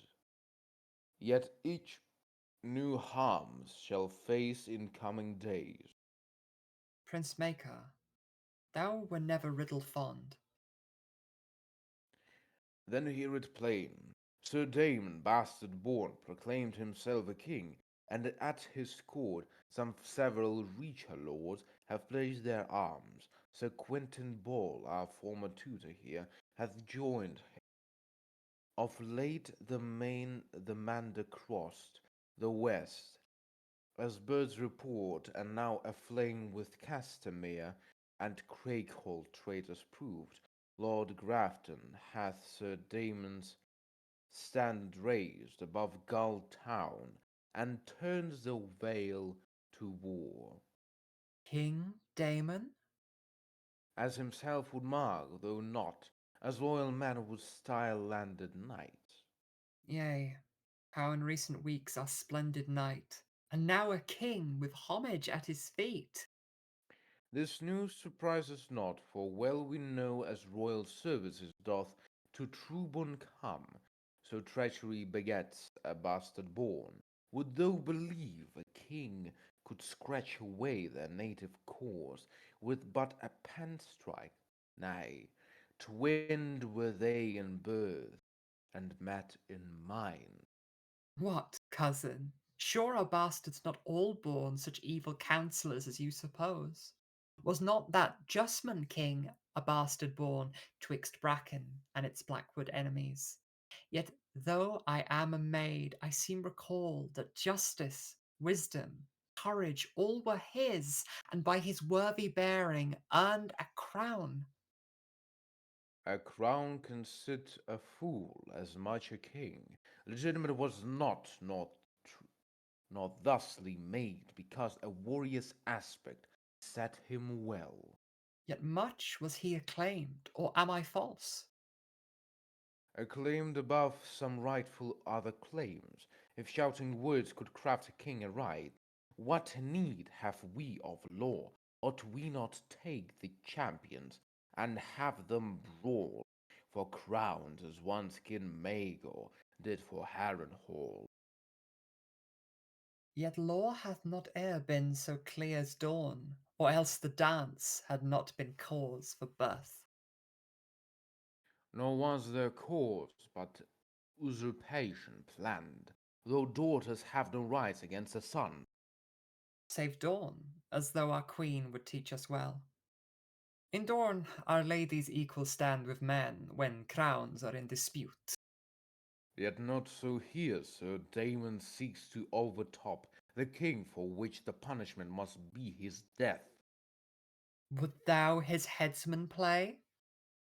If seven will, though for the nuns, though for the nuns Prince Baylor takes the field, pray, ladies, that he might some justice bring, a fitting end for this pretender king. Though free in colour was the trident named, each fork runs only black, as all around the standard of our king is raised to fly. Count not a victory where unsecured. These rivermen are not in spirit seen, as loyal as thy true-born reacher kin. But how not should we call it victory? Is it not the might of Harrenhal with us, and all the wealth of Frey and Butterwell? Nor have the falseborn come to aid his lords, who flight prefer against a match at arms. A fortnight shall see Riverrun for ours, and then the trident shall be Damon's spring. Yet who shall tend this pleasure fountain then? If Tully be a traitor now as proved, then must our king appoint a new liege. Lord Manfred hath a mighty castle here, which argument might win the seat for him. Yet such would present earn Lord Shawnee's wrath. The catfish on his banners boast descent from ancient fisher kings who ruled these hills, which honor would its lord desire much. Nay, he shall quarrel as the seat is filled. My kin bore crowns as well, as once I learned. No mystery that thou are like consumed. Do I advance their cause with Damon, sir? Have I worn but a mask of loyalty, although ambition were my spur and drive? We are the children of our sires, sir, and no less so art thou of Bracken blood. Would thou not care to see them well restored? Were they with oiled brow had ruled as kings? Had my kin chosen to the false-born cling, we would not now remain without their walls, unless the artifacts of siege were ours. No bracken hound that whilst up then sets upon whether bow is sword. Though Lady Barbara bore me in her care, and Stone Hedge was my youthful nurse, I am no Bracken born, my sire king made me legitimate, but of his line. See not Targaryen or Bracken named, but rivers, claiming none for parentage. Yet thou would have me servant of that house, when only Daemon have ever served. My cause is one of justice, not of greed, to set aright what falls burn overturned. What gain was mine to seek when Damon fled, with naught but sword and cloak from out of his home, who rise and fall with us, shall thus be paid, though cause or none, which little do I note if Florend, who has sired thee, should stray, though would consider him no more thy kin. We play no Game of Thrones. Funny. And they who would ought never raise his dragon over them. Of thy devotion, lyrics will be sung. But see, is that not Red Tusk in his haste? His title seems the more to fit him now, as head to heel he is awash in blood. Sir Rhaegar, I have come from Raventry. What news? Spare nothing in reporting it. No fiercer foe had ever took the field than they whose surcoats boasted werewood, sir. Our other fighting seemed to play of boys who clashed their sticks together in the yard. The Blackwood all obeyed with his commands upon an instant met. Ian Tully's men gave first obedience at Blackwood's word, with Piper and Lord Malister the same, nor did their speech betray unwilling blades, as when the lions, crouching in the grass, now leap upon their prey in single mind. So too did Blackwood's host, with steely claws upon us pounce, and slay a score of knights. Yet thou had victory. A bloody sword for good and true were lost. Yeah, the castle flies. Our standard now, Lord Blackwood perished, and though we retrieved his body from the fray, his son escaped. Our riders now put Quentin to the chase, while Raventry remains our captive prize. The heir shall not return, save in our chains. 'Tis better to uproot a traitorous line, that pluck a bud, but let a seed remain, did thou make any prisoners. I, sir, young Roger, brother to that heir, and squire to his father, is in camp. Some Blackwood cousins yielded to our blaze, and stripped of arms and armor, clasped in chains. Within the castle lays huddled sir, whom we did seize, Lord Blackwood's lady wife, his daughter Agnes, maid of 6 and 10, and thy false brother's sisters born of her, who took thy mother's place in Agon's court, the daughters of the whore of Raventry. Sir, bring them hence, and make no long delay. Come forth, our leader, would you ladies see. No violet eyes, as would bespeak the blood of old Valeria, no silver locks, nor do thou boast thine evil brother's skin, his corpse-like flesh and staining mask of blood. The Blackfoot knows, I do perceive on thee, and thus know thee to be that whore's own blood. Still having naught of Agon's royal look, it must be as was said of her of old, that hoarded cuckold, or that hoarded Agon, who has raised her from the wild thicket of her hall, with scores of paramours, a bastard's name, fits thee both well, though sire were a common guardsman in the royal keep. I pray thee, sir, thy blade be sharper still than all the calumnies thou speaks of us. A blade I fain would grant, if thou would wish. If such an act would spare us further speech, then, sister, give me leave to offer first my neck. 'Tis small enough, I grant, that even he could cleave it if he tried. Just as thou might a trick of common lady. Oh, a trick of common jades, thy laughter shall turn presently to tears, when Raventry is given to the flames. And what have we of care if it is done? The Blackwood was our home, but when the wolves did drive us from the north, we henceforth came. Thereafter did our fathers bear the crown, while thine were palfrey breeders, I recall. Let Raventry be all consumed as such. Our mother's noble line shall still endure, e'en as thy brackens falter for the faith now demonstrated in this rebels' war.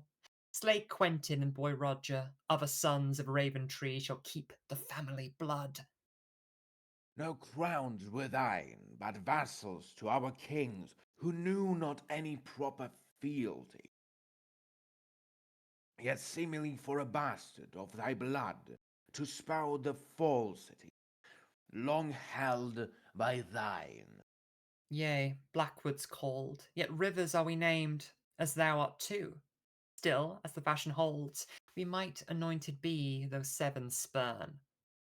The whore thy mother lesseth thee in tongue. A rarer knight who speaks of ladies thus, will in his birth the same nobility. Thy lady mother was a bolder sort, whose tongue became the cause of her disgrace. No less so was her sister better fit to gain the epithet thou have employed, for all her fond embrace of Terence Toyne. Yet we are shamed as bold as whores by thee. Another word, and I shall have thy tongue. Bring Blackwood's daughters, sirs. Art thou so fearful thou need a maid to prove thyself? Thy tongue shall hands be mine. A blade I'll take if fussly might I spare another part of thee within my mouth. No such indulgence would I give to whores, yet I perceive what punishment would fit thy mother, infamous abhorred as she, hath doubtless tutored thee to mark her work. A brothel often sees its daughters born, thus prostitute themselves, when come of age. So too art thou, the daughters of that whore, and now be proved as willing for that task. Sir Reynold, fix attend, with sheet and bed, and bind their hands, forbidding some escape. Then bid the knights and common men alike to have them as they please, a penny paid which added sum be granted to the king, a proper tax for traitors to his cause. A fitting task, my lord, that we should show what fate befalls them who reject our cause. Yet what of Agnes? Sir, the Blackwood maid, a fairer prize beyond her maidenhead. Let lords and knights, as in our train, make bid, and once the victor has secured the prize, the self same treatment as her cousins hence. My purse is small, though hers may be the same. Say, Red Tusk, shall you give a penny hence? Keep tongue on check, thy jests are nothing meet. Hath Damon been accustomed to this scheme? Our king has pressing matters far beyond what fate befalls a traitor's daughter, sir. Yet nothing chivalrous is here prescribed. What ill shall fall, if it's if it is known, the more that we are but some brigands in the field, with no more honor than an iron boy who plucks a maid for pleasure at his whim. No, Dalton, have we played, but justly proved. It is it not just that when a man rejects his rightful king and raises arms as such, the loyal levies bring their swords to him? No less so is it true that those who choose to stand beside a traitor are condemned, as he the traitor is. These maids, as spied, clung fast to Raventree, though might have fled to Damon's camp, and found an honored fate. All knees must bend, and if they first refuse, a harsher treatment will then make them choose. Your Grace, you summoned me unto your court. Inform us how opinions rules today. The capital belongs to you, your Grace, and not a breath of treason there is found. Yet every day new heads have graced our walls, and silent, as I hope, let whispers be. Is that a jest? How many have been slain? Thou names this city mine, yet finds instead a score of men are they who show it not. Consider not, your Grace, the number there, as though thou were a miser counting coins. No man has died who has not traitor proved, and slipped into their minds to know them so. No traitor is by his appearance known, yet in his acts reveals his faithless heart. If thou were in my place, thou would observe how many yet remain who faithful seem, yet hide the ready blade against your line. Thou keep'st the place which I appointed thee. Thy senses should be ours, and mind as well. Lord Father, might I speak a word to this? Speak, Makar, thou art just, as well I know. The ancient Dornish war, as in our time, did foster murderous minds and treasoned hearts. The black dread could not stay the hand of them who would have slain the king. Is it not so that they deserved to die as fits the law? Then how not so Sir Damon's likely friends who would wish equal death upon your grace? Ay, wisely spake my prince, for doubtless held within their minds that fatal policy. We are no tyrant over them we rule. Our father gave sufficient measure there.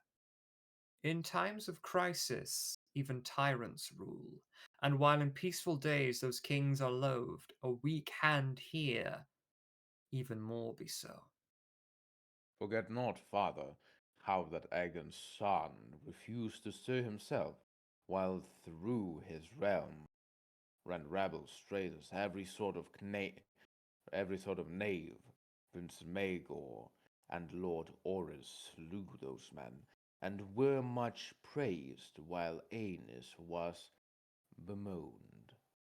What wit, my learned prince, which much applies to this, our current conflict and our strife. Thy son has all the right of it, my king. Thou, Maker, are a learned prince, and true. Perhaps these men were daemons, even so. It strikes us false to slay them as is done. A man's beliefs have not been proven false if he is made to lack a tongue or head, but rather it is shown how much his speech is feared by those who had these parts removed. Will men who view the trophies on our gates acknowledge Damon's calumny to us? Have we been shown the font of justice then? Or hath injustice stained our hands with blood?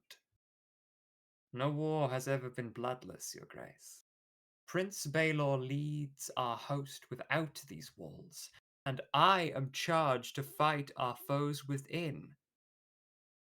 Yet Baelor is the glass of knightly art, while I am told thou dost not keep the law. The law condemns a traitor, does it not? A traitor tried and proved, yet it is told that thou gives a trial none to them accused, yet slays them for their all suspected crime. Even traitors claim the right to trial, sir. These accus- this, these accusations bring thee naught but shame, or hath the king my father spoken false?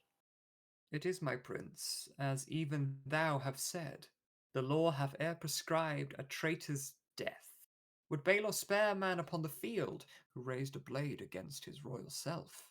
How more should I allow the treasoned wound to fester for the want of proper course? Their tongues proclaim my brother's virtues true. Oh, were he here, and I might do the same. Prince Baelor knows the law as well as I. Yet when he speaks, so pleasant is his tongue, so upright is his form, of every ear is bent to him, no less skilled in his words than in his arms, for every man then takes his arguments for theirs, though foes had been, some clever outcome would be here ordained. While I could take the field as I am fit, far better that I hold a mace in hand, and let that prince play counsel at court. Your grace, I shall not countenance the breach of law which has been charged, though I maintain a traitor's life is forfeit from the first. Thou, Maker, art both learned and now wise, for thou have seen the bitter draught of rule, and not been blinded by the glint of crowns. Lord Rivers, any man thou former bound must henceforth gain a trial. Thy command shall rule as thou have ordered it, your grace. Yet as thy counsellor I prophesy no good shall spring of it but wickedness. No ear has law for counsel such as that, which though ordained how wicked they might be. Then pray thee, prince, the law shall rule today, and not the lawless storm which rushes hence. No law hath Damon followed in his work, none if he should best our noble host. Recall Lord Wild of thy histories, whose law was just, and ever proved his death. And pray thee, sir, thou art not like condemned, if lawless Damon meets a traitor's end. Has Bitter still arrived? I do not know. He promised me some crossbows out of Mia. I do recall, my lord, and swords to match. Yeah, bastard now is proved no true-born man would leave a lord of Harrenhal wait, as named a bear, exposed to every blade. I am not a master of royal seat, the greatest in the realm. Is it not so? My lord has spoken true. Thy fearsome bat is found and honoured round these ancient hills. Then where has he escaped? I know it not. Leave no doubt in thy mind. He claims my place, though Damon promised me the trident, sir. These bastards band together, seizing cits, which rightfully belong to highborn lords. His bastard name bespeaks his true intent. Keep silent, sir. I need no birded ear. 'Tis sorrowful enough to mix the blood of up-jumped Tolman and my noble line. The twins are my inheritance, my lord. And Lady Jane, thy consort in that time, a poorer fate for her who would be queen. Her namesake was beloved of the king, and might his spouse have been. The lust on blood could not be more exalted in our lands. Yet Tully, prideful Trout, rejected her, and thought himself the master of the bat. Fie! He shall see when Damon wins the crown, and must instead pay homage at my seat. House Frey awaits the day, my father lord. I did not sire thee. Address instead thy miser father with that style, sir. My lord, if Bittersteel attends us not, how can we stand against the Valeman host?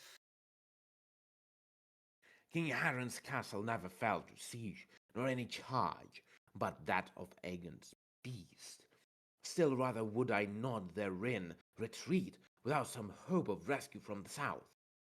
Then sad do I report it, good my lord, that Ironwood, our fiercest Dornish friend, is much distracted with the Martell spears, and has no company that he might send, that we could be delivered. In the Reach, Lord John remains ensconced within his seat, and likewise Oakhart, lending none of help. Shall we alone stand loyal to our king? Mayhaps, my lord, yet if we thus remain, we shall be butchered by Lord Arryn's swords. Dost thou suggest some treachery, son Frey? My lord knows well the honour of House Frey. Yet when a man has his own destruction sees, is it not wisdom to preserve himself? Lord Arryn may not venture to our camp, preferring Galton's ships, and in that case we shall yet be both loyal and preserved. Mayhaps, yet I have presently espied some banners come a-flutter to our camp, and far behind a mighty host for them. What banners, sir, a fool's report has made? No dragons, red or black, as would might lead. Prince Baelor must be elsewhere occupied, and all the Seventh think that it is so. Ah, father, now the leading lords emerged, the moon and falcon borne aloft ahead. Lord Donald thus arrived? And flying round the sigils of his vassals, yet not all, the Lord of Bronze declared our Daemon king, as well Grafton, yet I view them not. Then doubtless he has spied us equal fair, and noted Damon's banner in our ranks. Lord Arryn is an honourable man. And we are traitors, or as he esteems, no man is bound to spare a traitor, sir, however high in honour he is held. Thou art the final judge as to our act. Shall I prepare for battle then, my lord? Against that host, are you a fool, Frey too, or the only his descent? Leave me, sir. We'll raise the white of truce, as he must do, for even traitors earn the right to speak. As you command. My lord of Lofson, Arryn likewise met. thou kept faith with the bastard.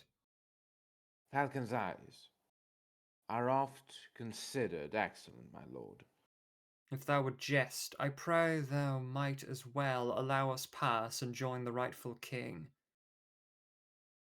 that word could well enflame some several hearts. And yet thou knowest well how in his time King Aegon sired many of our realm, and though some folly gave them equal birth, no seed of his had any royal right. Thy Daemon hath no peer in course of arms, yet he is no true king, thou would admit. Ay, yet some lord acclaimed him to the same. 'Tis said that any knight may raise a man unto that likewise honour, yet the crown cannot be thusly passed from man to man.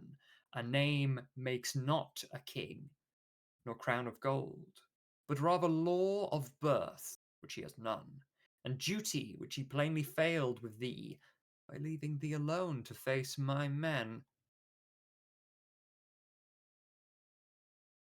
Still, good my lord, I swore a holy vow before the king himself. I went to knee and pledged the worth of Harrenhal to him. Yea, when he fails, that vow shall mark thy death. The history of Harrenhal is such, that divers houses have been named its lords upon a royal whim. The flaming skulls, the towers, and the trident all have died, and each time been replaced by other lines. Apologies shall never move the king when Damon's head adorns a royal pike, nor binding is the oath that thou hast pledged, since Damon is a prince, but falsely claimed. Yet how not scorned if oaths are known to break? Swear now thy fealty to Daron's cause, and I shall vow to be thine advocate before the king. If I with honour known take up thy cause, who could but do the same? Thou cannot stand before my host, my lord, and rather would I not see thee destroyed, if thine intentions were but wrongly placed. Thou would make written what thou said of me. If it would but please my lord, then shall it be. Then bring your seals, and I shall mine present, and you will know me as King Daron's man. Let bastards never claim the royal seat, but victory our just endeavour greet. Hath thou provision well enow? Ah, cuz no man could better organize a troop than thou hast done. See, I am well. Such trials as prescribe for thee demand, that thou be well prepared. What trials I? Nay, brother, unto thee our father gave the harder part, as proves thy worth to him. How spake it so? Thou takes the royal step, observing my departure from our seat. Our royal sire has not 2 days slept, consumed instead by thoughts of war. Some day shall men address thee as the dutiful. When called, all men must duty well perform, and princes even more, for we art given this station which no others may enjoy. Dost thou then speed me on? I wish it not, to lose thee in the south, when here remains, the more unsettled. Thou should nothing fear. What I seek but the care of Dornish friends, who have repelled their foes of Ironwood. Will Martell, Dane, and Tolland not rejoice to greet me in their equal countenance? My father of Blackhaven bids alike, no less so Lord Baratheon awaits. So much have I the pleasanter of task. Such festival duties would not pleasant seem. Will they not doubtless ask for thee 60 of favours for their loyalty?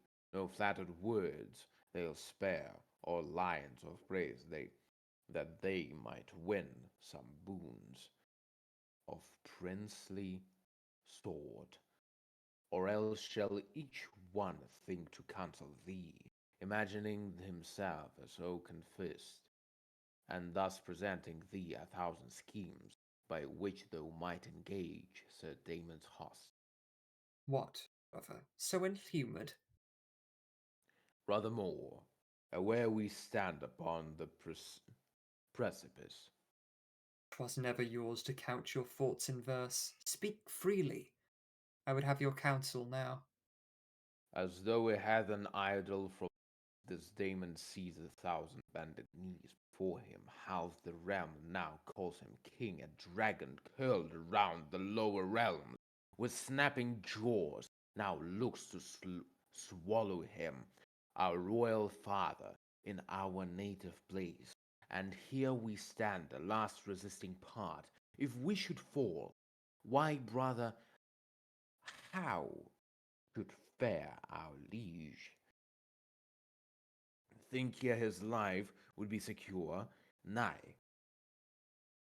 Who can claim a crown when yet doth live, a brow anointed, high above our keep? Shall rest our father's head, and in his seat that bastard shall be king, and thus acclaimed upon the shoulders rest this heavy fate, to hold the raging beast, to save our realm. Thou knows me, brother, never have I shied from duty when upon me it is pressed. Our case is just and drilled are we in arms, and to its final drop I'll shed my blood. Yet I am not the dreamer to foretell that House Targaryen shall yet survive. Ill-humored, yea, a fatal shadow cast, remaining till the morrow hath but passed. Thou spake it true, and for thy candid tongue, a king might wisely name thee as his hand. Would I procure the minds of all our lords, none would such honest counsel offer me. The father favours those whose cause is just, and yet Lord Penrose fell, and Lannister. No feeble bastard he, for we did note how well he fought, in yard and melee both. His host in combat tried shall make us bleed. And only may we pray to keep our flesh enough to deal his force the fatal blow. Yet I confess that thou hast made me glad. What, I for thee? No better man to have. In feat of arms thou well exceed my skill, nor man more steadfast in his camp or ours. The king our father has no better guard to stand against the press of Daemon's swords. Young thou might be, but young was Robar Royce, and was he not the king of all the Vale? A poor glass, brother, robber perishing. Then let us make a lesson of the man, and yet improve as children in their work. 'Twas Aaron's allies who won him his crown, beneath the shadow of the giant's lance. Then likewise must we win these lords to us, that Daemon should not find in truth crown. Lord Father, shall I fight? Oh, hold on. Wrong dude. Lord Father, shall I find. Shall I fight upon the dawn? Thou shalt play squire to me on the field. A squire I have played these passing moons, yet gladder would I take up arms for thee. Grant me the boon of spurs. And thou a boy. No younger, sire, than thou likewise were when knelt before that Aegon lately king. Yea, after turns of practice in the yard, before the king had tapped me with our sword, I felt 100 blows, far harder still. Sir Quentin did not spare the blunted blade, nor Baelor leave my skin unblemished.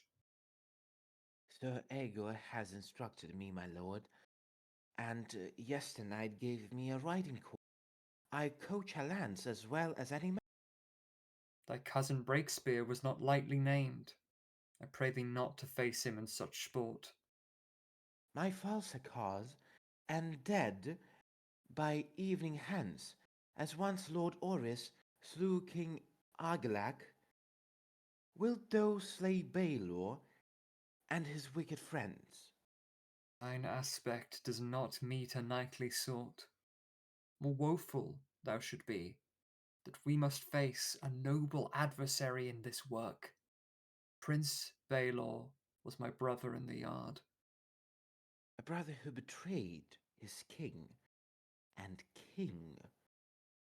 And say, when thou art king, thou must need face thy brother Aemon in some dreadful war.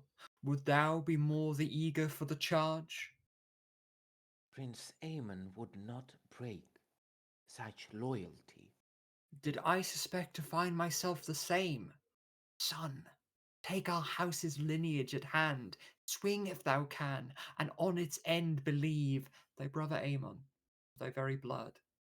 Now say if thou art eager for the same. 'Tis weighty, sire. Much the worth for weight. No prince should lightly speak of arms and blood, when noble men and true must take the field.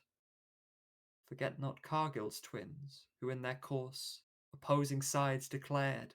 Did they not weep to slay each other, though both fought it just? Think not that we would stay our tears when Baelor fell, or make her, though our cause be all the right. By warrior and seven, all I swear to die ere I or Aemon fail thy cause. Yet, sire, cousin Aegor bids your leave. What eyes hast thou, like burning amethysts? Not since that day when we the castle fled, have I observed such passion. Brother, speak. Your grace, I dread to tell thee yet. It is so. Sir Quentin Ball was slain this evening past. What, brother? Thou art not the jesting kind. In bitter news as such I do not jest, yet tell it so. Our noble Ball is dead. Sir Quentin, Seven save us with his loss. Pray, sir, how did he fall? Was he beset on every side with halberd, sword, and axe? For surely would a score of men be called to best a man of his ability. Nay, as I have report, he quite fell. Not in the skirmish that, or by a blade.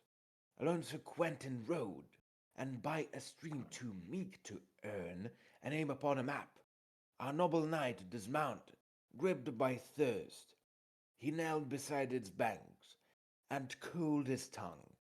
'Tis said his courser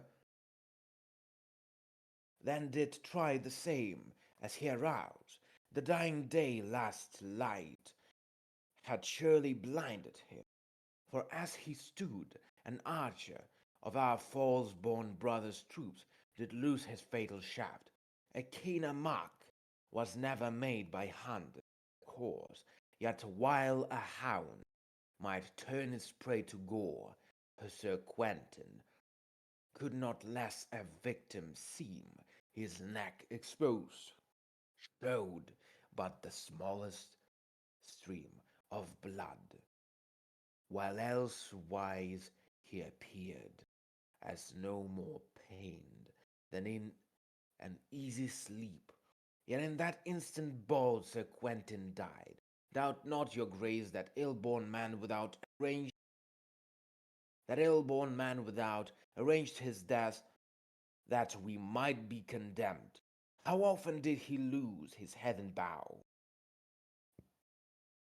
at targets in the yard? Does he not boast a company of archers at his call? He knew the place Sir Quentin held with thee, yet wicked in his heart, took some delight in felling him who kept the constant guard. Nay, brother, let us not blame sorcery, where simple reason fits. A knightly prize so doubtless seemed to lowly men. Yea, even now I doubt that archer's mind encompasses the knight of eventide, except that he my standard ever bore. Thou named Sir Quentin Bold, the epithet befits the man so faithful in our work. The glass of chivalry he ever proved, and father to me in the sport of arms, nor less my tutor in my courtesies. No kin to me, yet in fidelity this knight exceeded brothers thusly born. By his instruction did I earn the blade whose name anoints our cause. O worthy knight! Thou first fell in the final victory, nor shall thy death tomorrow's battle close. The mighty host arrayed did beg thy blood, yet none shall stain these grasses on the dawn. Thou now sitst beside the warrior, as I envisioned so, then bless our arms, and grant us strength and courage on the field. Sir Aegor, was Sir Quentin thence retrieved? His body rests within our camp, your grace, as yet untouched by stranger ministries. Thus let his form remain. We grant that night a death reserved for dragon lords alone. Commander Pyre built, and summon there our host withal, and place upon its peak bold Quentin Ball. Ourselves we shall provide the all-consuming spark to honour him. Son Aegon, thou and Aemon join our cause to learn the forms of thine inheritance. It shall be done. By thy command, your grace. What fateful error here, to see that man, so fallen while I lack my father's seat. How could he fall when Daeron yet draws breath? How dead when Daeron's sons prepare their arms? My ancient mother Danis prophesies the doom, yet I had not her powers here. More I foresaw that night in paler cloak, by single purpose of his duty driven. Yet now he gains a shroud of brilliant flame to speed him to the Seven's paradise. Oh, bitter is the cup of victory, now pressed onto our lips. This we dream, when first he urged us to be the royal place. Shall we observe success upon the dawn, when he, our valiant Ball, rides not with us? Future now awaits us by this trick, so altered from the visage we preferred. Now could think his fortune much assured, when knights of noble line and puissant hand are slain. Alone can this be sure, what pyre burns shall like be met before the morrow turns.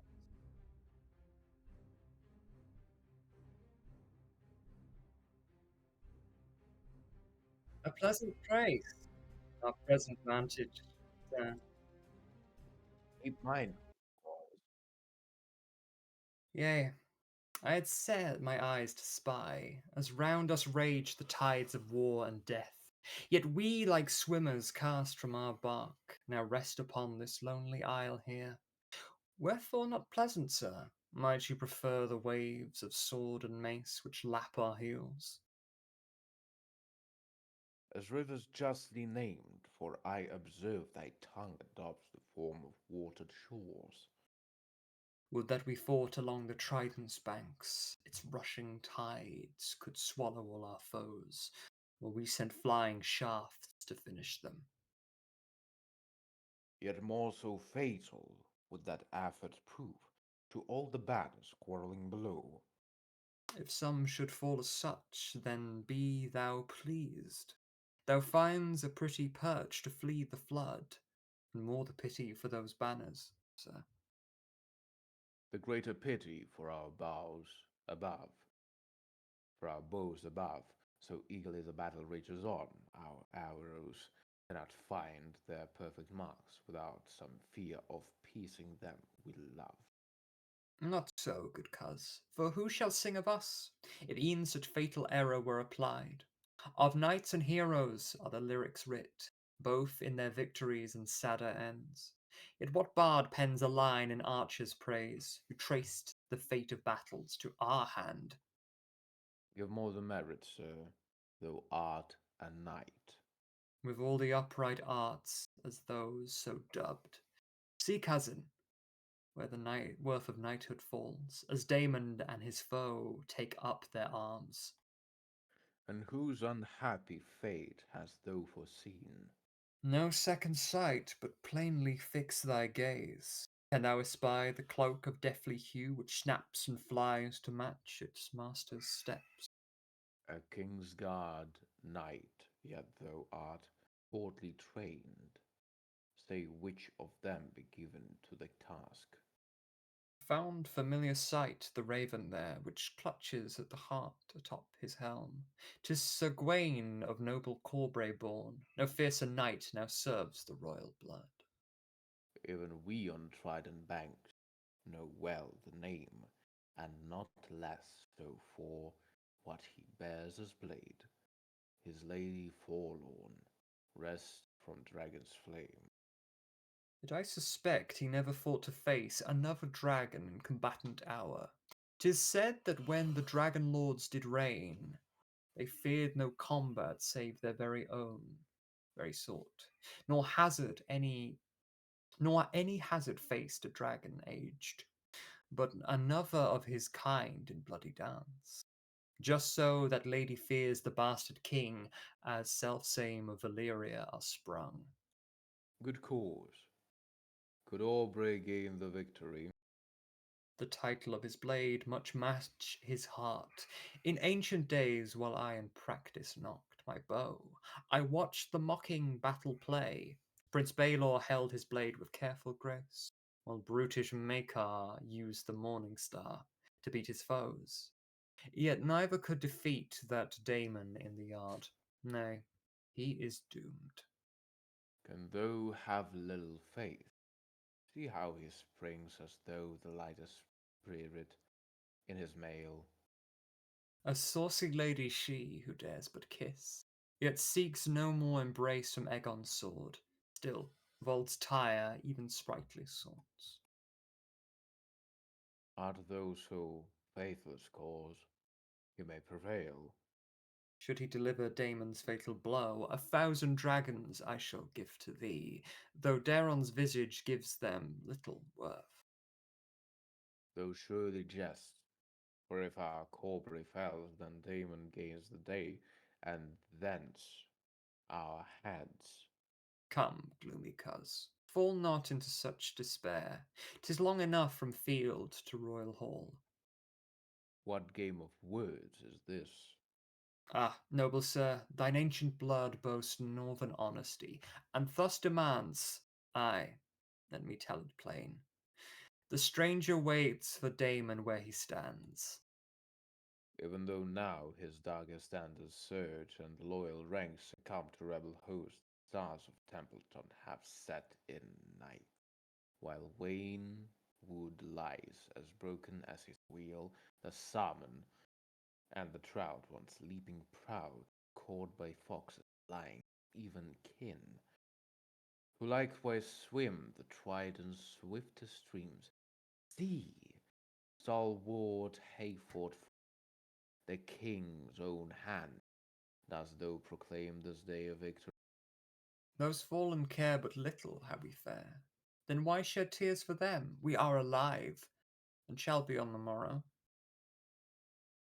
Thou art sure, when all appearances would have thee fall.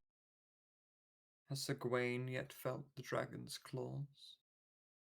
Struck dead, or near now, yet. Ah, he kneels, his foe with helm discarded, tends to him. That sword once drank the blood of Toland's fool, yet now a greater fool bears it himself. The knight delays his glory for his foe to lend him aid might elsewise slay, and though proclaims him fool, A very fool. No dragon scans above to find his death, as once Prince Aemond proved. thy bow is knocked. Are we to rain his death upon him here? In due course, coz, yet first we mark his heir and squire Aegon by his side. The twins are much alike, I must admit, yet Aegon wears his father's armoured wings, made smaller for his frame.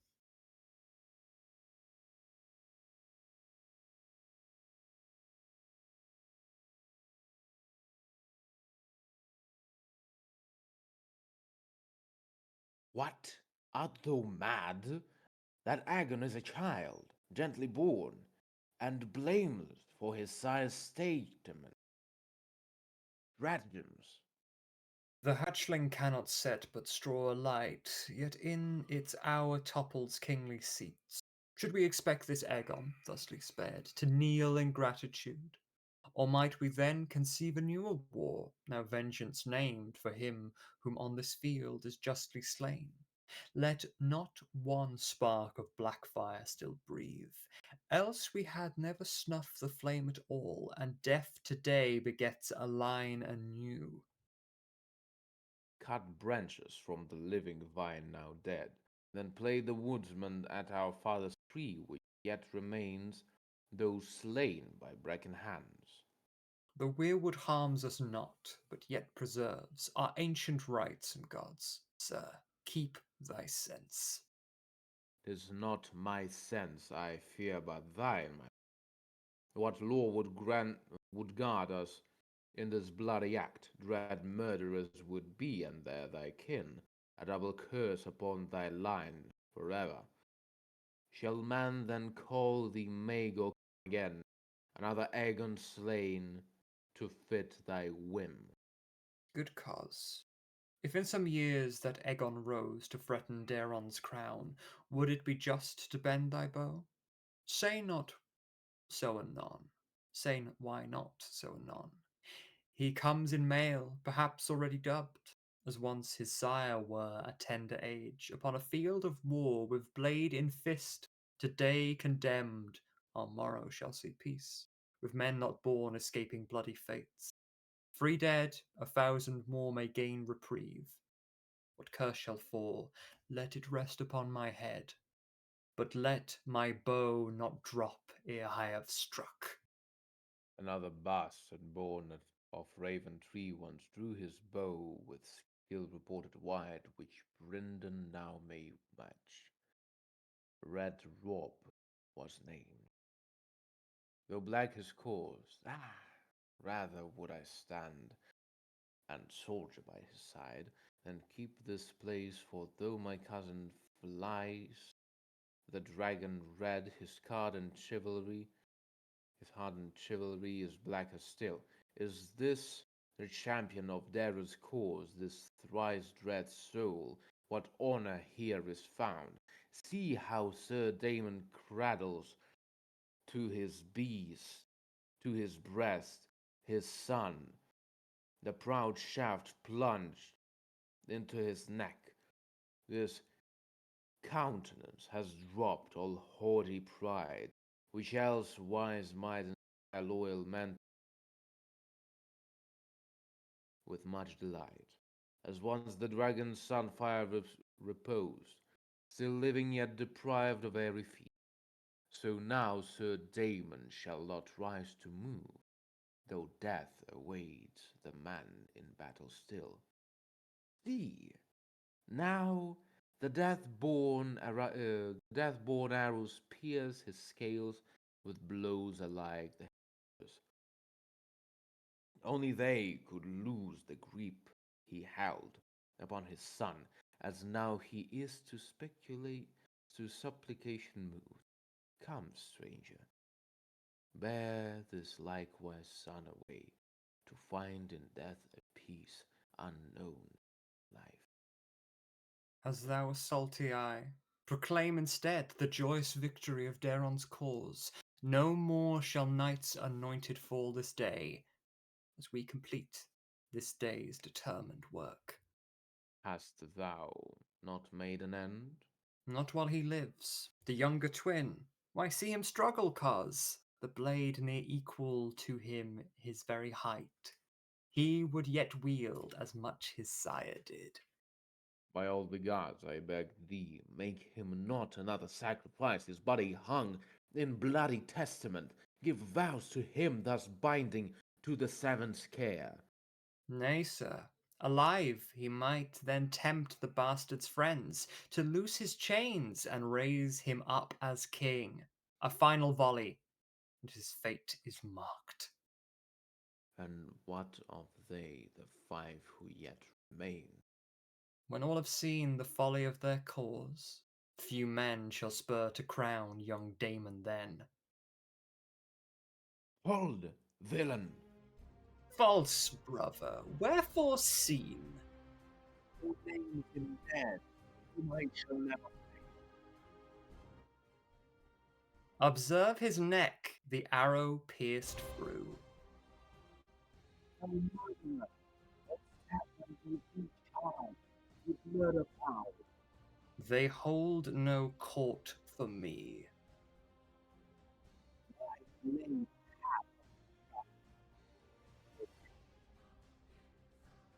Nay, more proof that thou were less preferred.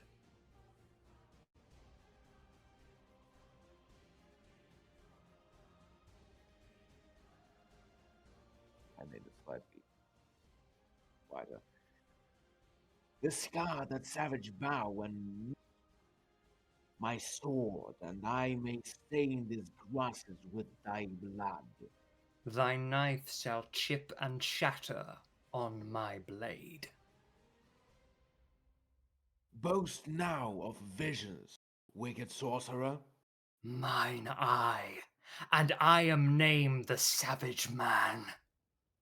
I tell thee true, thou shalt not see again the sons of Damon coming from his throne, although thy life must bide to it the same. And thee I curse. Thou shalt not draw again the blood of dragons, bastard born or true, nor ever seat a one of them as king. What double curse be laid upon the sons of Aegon, and these lines be likewise damned. Sir Rhaegor took for nurse the bracken hate which Blackwood patience hath for compliment, and in the two the dragon's vice the same. Shall we not see ambition here conceived to give birth to grievous years of vengeful war, so long as each the other apprehends? King Daeron's line shall never peaceful reign, while Aegon's bitter brother yet. Where is the prince? Shall he not come? When all the company fits his design, Can one so bounded youth arrange it well? though lives too long, and takes too close a guide, the dormant lion resting on how young, when in thy youth thou did acclaim a prince whose spurs had seen no lengthy way, dost thou not know in what academy our maker learned his art? Did he not share the yard with Baelor, prince of mighty fame, and Damon, black indeed, but bright in skill? Had he not Kingsguard knights to tutor him? Thou speaks him well, yet never have I seen the prince emerge from out his brooding place. A worthy lord at Summerhall is he. No answer here. Our prince hath not the charm of Baelor to win faith by sweeter words. Had we the Prince of Dragonstone beside, I think we might have heard his speech as such, and thereby drawn some strength in dreaded hour. What dreaded now? Thou hast eyes. The lines before us break for traitorous hosts. My noble lord of Grandison, keep faith. Our cause is just, our swords and hearts prepared. A helm may blind, yet I shall not ignore the truth which races hent. Our fate draws near. Thou spake it more than known. Here comes the prince. My lords, My prince, this hour begs thy mace. I, better mace than words for me to wield, yet while thou here I'll tell thee true. Across that field are men who wish thee dead, though years not ancient past would call them friends. Behind thee stands the city of the king, wherein resides his grace, our royal liege. see it plainer now, how hence collapse the lofty lords, in which thou place some trust, our noble Aaron, Hayford, late our hand.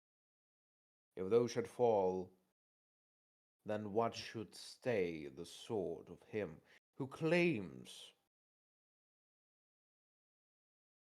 the seat of dragon kings?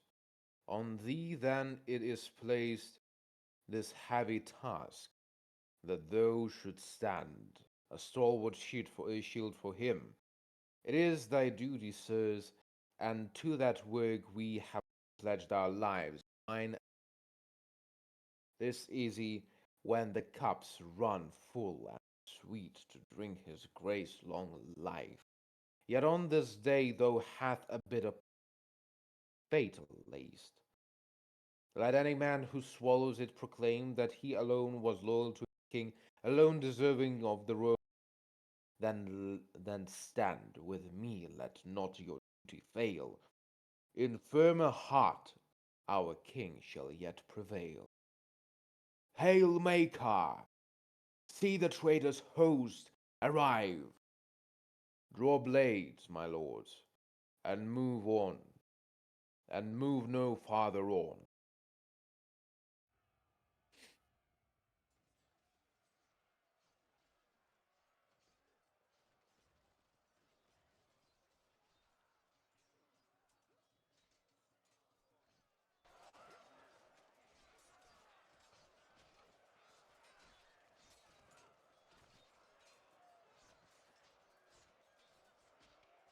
My prince, can we endure this onslaught still? Endure it till lastly thou art reigned. Hark, dost thou spot the banners on the air? Report it. Art thou friend or foe come hence? Their distance hides allegiance, yet I see a dragon on the banner. Yeah, the prince. 'Tis Baylor then, and much attended thence. The lighting of a Dondarian that strikes with Selmy harvest swaying in the breeze, then swans combatant foul together joined. Two are their Dornishman, the Martell's son, the Tollan dragon, and the droning star. Praise Seven, our salvation is at hand. I much commend thee, brother. Thou did well to piece our foe before our likewise charge. If thou had not so held, we should have found a waiting nest of adders for our march. Our royal sire bid me hold the line. No other man could do as thou have done, embracing duty as one so beloved. My prince, thou saw the host, and we had not. I pray thee, what report can thou provide? Good Harward, lords alike, Sir Damon falls, while much are scattered, they who bore his flag. Lord Shawnee courted death, as I had heard, and Sunderland lays with his sister men, while Peake and Strickland fled like furied ghosts. Sir Aegor had in combat drawn the eye of Bryndon Rivers, yet had not his life. And where that and where that traitor now? As was described, Sir Aegor now seeks refuge in the east. Then victory belongs to us this day. Yet not those souls who first have perished here. Prince Magar hath it right. Forget it not that we who live endure like debtors here, without a hope of recompense to them, the dead upon this field. Their blood so shed have consecrated it beyond this war, that men shall come and mourn for evermore. Shall silent sisters bring their bodies hence? And so great account? Nay, let them lie, where a stranger has thus ordained it so. No marker shall profess what passed this day, but let live in the minds of them who fought, that sombre memory so long endured. We were among those dead, if thou had but delayed some hours in thy saving charge, thy host and mine shall ever hall. Nay, we had come to naught upon that field, if thou, my brother Makar, had not been the anvil where such hammer might be struck. What, brother? Thou would praise me in this day? Remember, Makar, sainted Oakenfist, who, though a stripling, broke his battled host with ships as much as his cousin did with men. Though he were an oaken shield this day, although 100 blows did fall like rain, I saw thee stand, the bravest of our men, who took the field defending our Lord King. It is thus proper that thou shall gain the Lord. I thank thee, brother. Thou art true a prince, yet what of Damon? And his sons like dead? Our sire's sire named him as we are, and for his fault he never lacked in heart. The chivalry Sir Quentin taught us all. Should he not gain what fate is thence prescribed? A pyre on the field, what justice there, thou honours him who would have drawn up blood? Hast thou some doubt he would have served the same if he had gained the victory on this day? Yet as he died, he perished in the work of traitors, and should meet no honour there. Ah, Makar, thou art learned of the law, yet as the father counsels justly course, so mother pleads for mercy to the same. Are we that bloody Balthazar to boast the skins of foes turned to our dwelling place? Thou called us princes, thyself did note what burdens might accompany that state.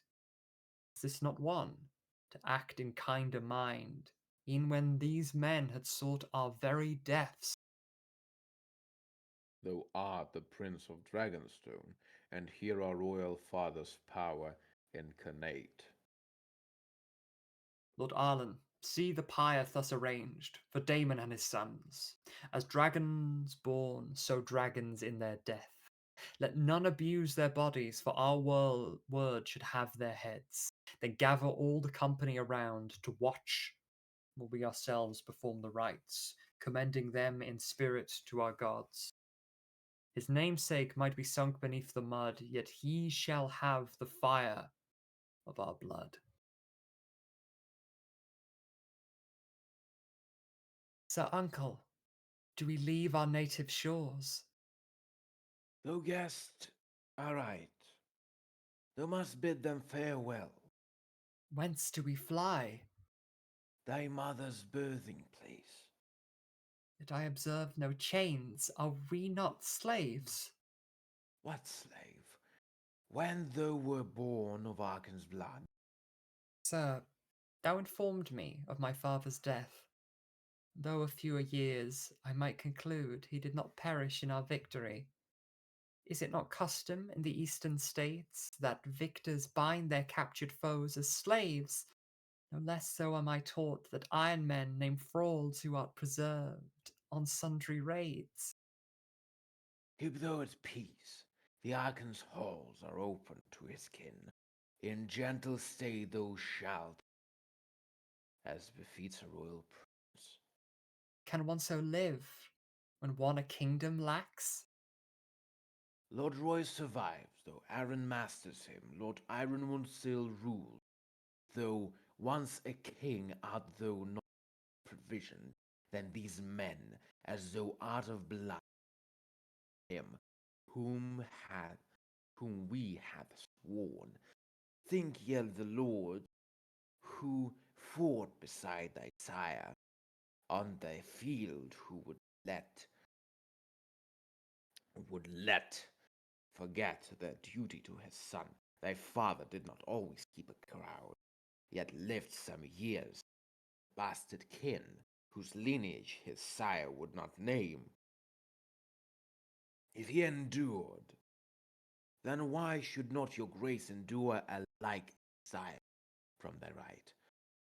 Ask not then how a prince as thee should keep rather in thy mind, duty bound, as rightful heir of Damon's late night. Give unto all such right appearances, that none should doubt thee for the father's son. Exceed all men in wit and martial sport, that none should fail a claim and return. In all remember what thou hast for aim, and when our hour comes, then press thy claim. What need there, sir? Thou speaks to me of need. What need had we upon the red grass field? Was not our need thy liege, who kept his peace within his lofty citadel? Save, sir, all talk of need. Apologies, my lord, I speak of only thy departing hands. Art thou not with us, Kai? And lose my seat? I offered thee safe passage to the east, and thou would turn my pauper in a day. Then like the coward duck, who allowed a single night to house his band, thou would not stain thy hands with traitors' aid. My hands were stained to match the field of war. Would thou had died upon its swaying grass, to give no shame of conduct to thine heir. Peace, sirs. What quarrel serves us on this day? Our king is dead, and we are driven out from native lands to stranger climes abroad. Would it not better serve the falseborn's courts if we were thus divided in ourselves? Let us instead recall our loyalties, that whenever on this bar or farther hence we hold our sacred faith in primacy. A pretty speech, but what the worth of it? As shall tutor Damon in the east, so in the west shall loyal men remain, who keep our banners stored for brighter days. Let us rely upon our Reacher friends and all who fought beside us in this war, to rally when we next a landing make. How can the falseborn thus resist our host, when next we land this Damon at our head? Thou spake it well, and then his grace, my lord. Our company is lacking, I observe. Lord Peak our hand a chain of bondage wears. Mayhaps his head shall rest against him. Where now those lofty lords who pledged them, when health and drought ran free in Whitegrove's hall, no doubt retreated to their mighty seats, that they might claim no parity with us, and thus keep titles, elsewise forfeit them, though men are Damon's few, and truer still. So thus I bid, wilt thou forever stay as true in Damon's cause as thou art now? The old gods and the new observe my troth. No less so do I swear to keep this faith. A day shall come for each when thou art tried, and must needs show that faith now on thy tongue. I pray thee not falter, whatso falls, and these who gathered here, though likewise swear. They have the harder part of it, my lord. For while we might keep open state to show the fervour of our cause, they must remain in hostile lands, his loyal servants still. My lord of Rain hath pierced the mark aright. In public court we must scrape at their heels, but on our quarters are we Damon's men, and ye can well rely on us the same. Think not we shall have more of ease of such, for than who join there shall be no return upon the morrow or within the moon. Familiar fields shall pass beyond thy sight, and ancient keeps that full embrace the mist, till they remain alone within thy mind, yet there grow soft for lack of memory, thy mother tongue shall seldom be perceived, save in our company, though even there the accents of horse shall yet invade. The maiden shall bear names unknown to thee, and nothing now of words of noble crest. Thine income shall be ours, and contracts paid, without the comfort of thy house's well. Even if thou hence returns, thou shalt be called more foreign than the son of Westeros, and spurned by neighbors as a rebel band. Yet all these things shall thee and I endure.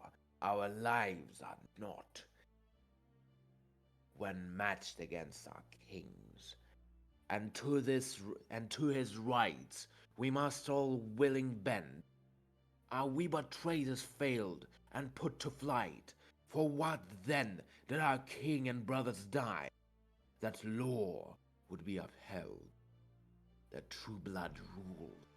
Who then may rest or think first of himself, till Daemon and his sons take up the throne? Discomfort merits little to that cause. Then let us part, not weeping for our dead, but held in heart the work which still shall be done. Our duty done, then Daemon shall ascend, and Forsworn's wicked line be put to end.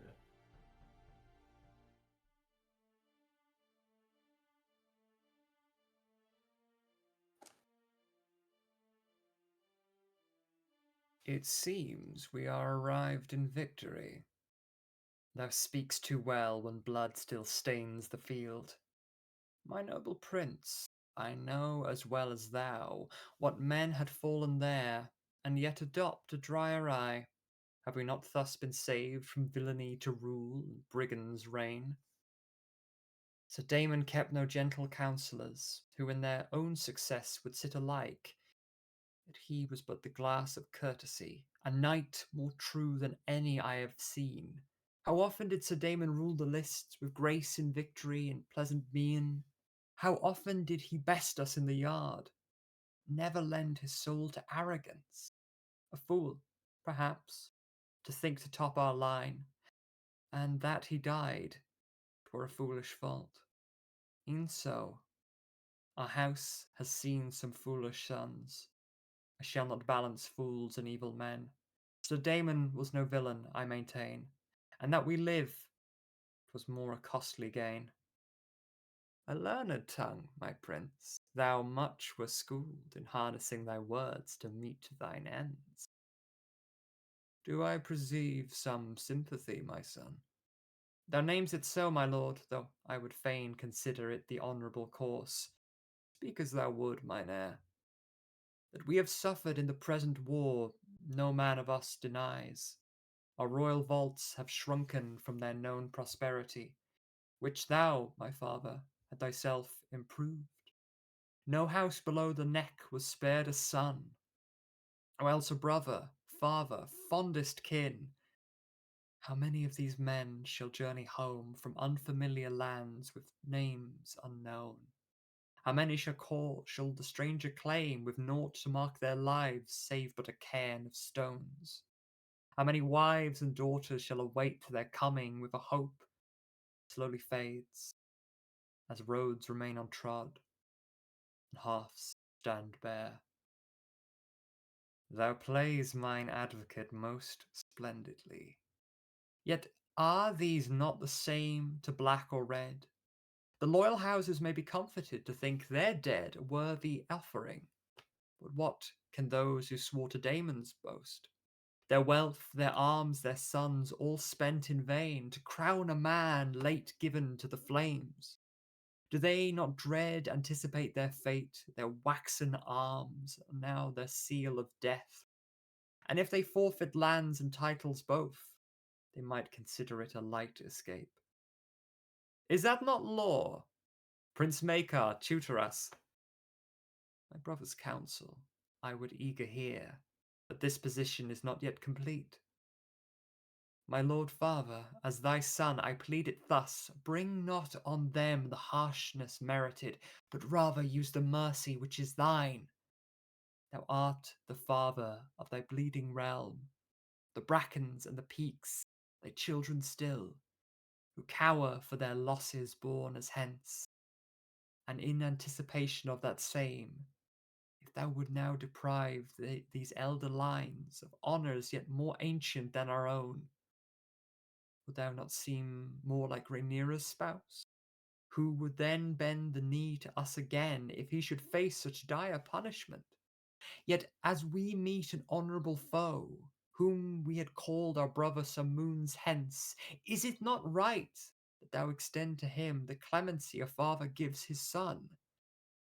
Though vengeance be a tempting sentiment, in times as such, I think it profitless. The harder part of healing yet awaits, when we recall the bonds that bind us all.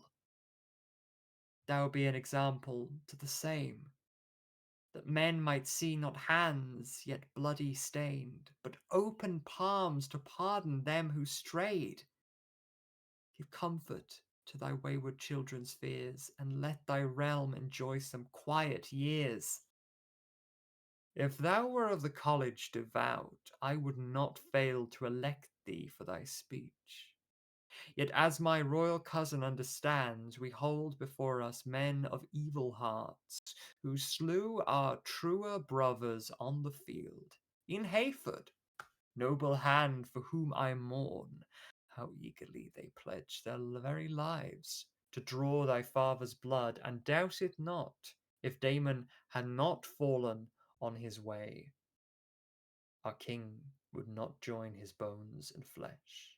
The septums hold forgiveness for our sins, but we are of the realm political, and can but ill afford such sentiments. Would we, forgiving them who lately rose, not dispose of any consequence which treason would conclude? Is it not right we pass firmer sentence on our foes, thus pressing on their kin a cautious pause ere they should rise again? A noxious weed had by that man been planted in our fields. Pardon brings refreshment to its roots, while sentence of law leaves furrow bare, to welcome fruit more pleasing to our line.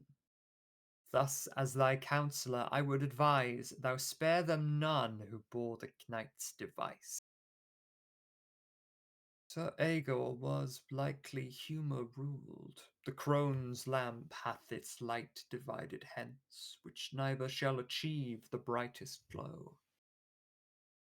Yet we have not had Makar's counsel here. If ever were a man both true and just, my brother would be he. Yea, rightly named. Would thou have mercy, Makar, or would thou align thyself with law as ever done? Before us stand those guilty in the law. Were they not taught as boys at Mace's knee, who holds the right authority of rule, though treason be a child of mad might?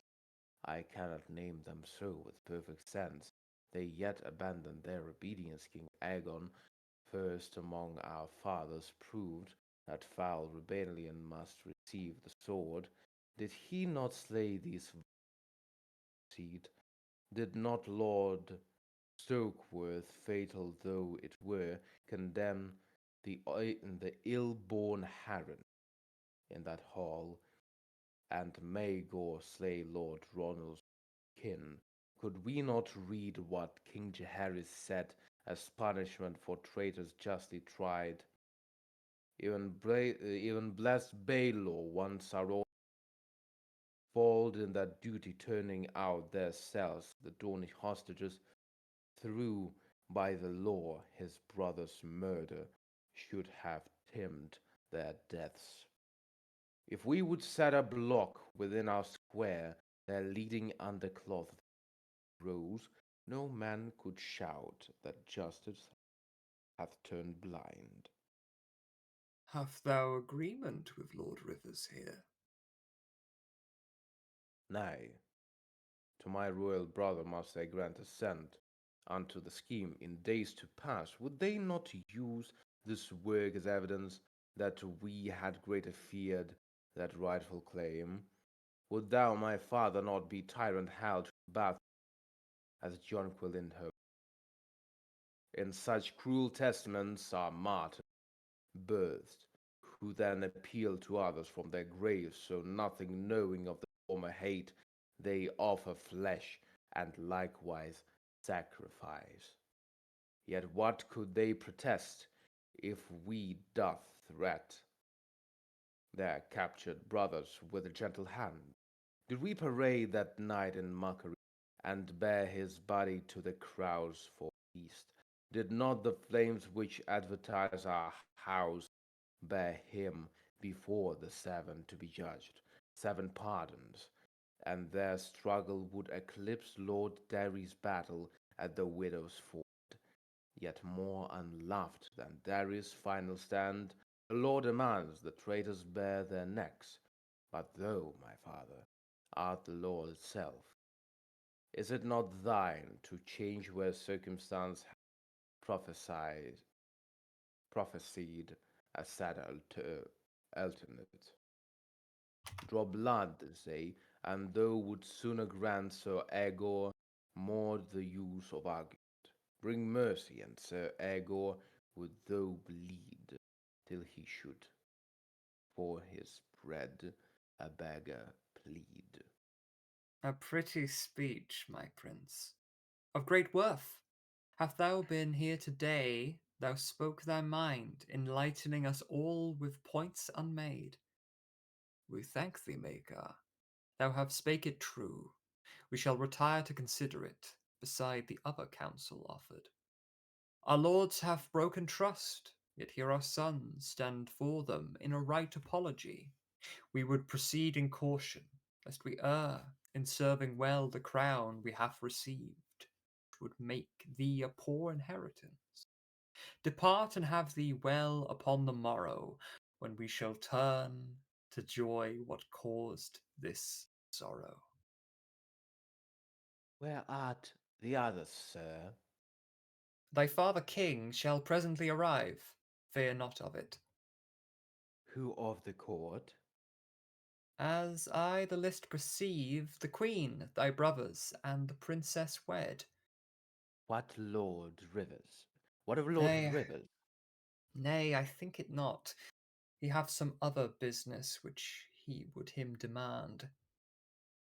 Mayhaps my noble sire thought it ill to keep a bastard in this tipping hour, if Maron be persuaded gainst the match a clever man, but birth on woeful sheets hath stained him ere the raven hath his face. Yet if Sir Aegon thus be banished, then hath Lord Rivers more than proved his worth. And now, my sister, art thou well prepared? As like unto this station was I bred, not fearful, sweet. Am I not dragon bred, the same as thou? Forget not in our veins the blood of Rhaenys courses, her a queen. Let Maron tread instead with cautious step, ere he should rouse the fire in my heart.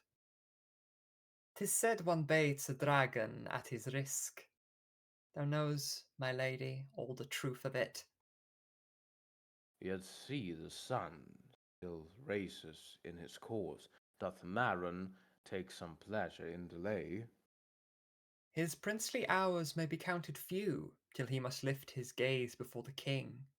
Loath would a sovereign be, surrendering the right which centuries had passed to him, in line unbroken from Nymeria.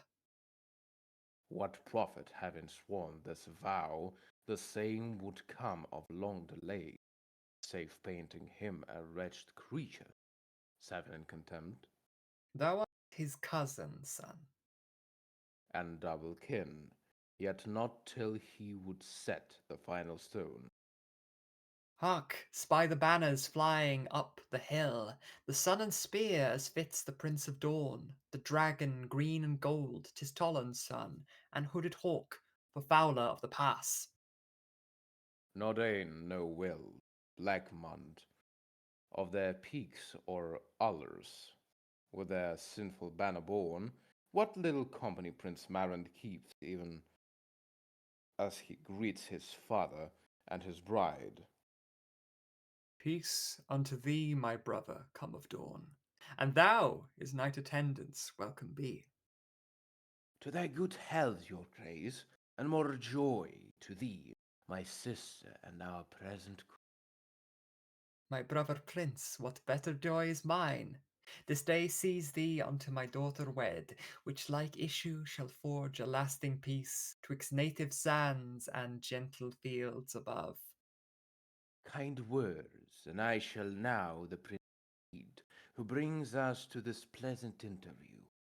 Art thou Princess Daenerys? Here, my lord. My fair and fairer cousin, sweet princess, thy beauty more exceeds former terms.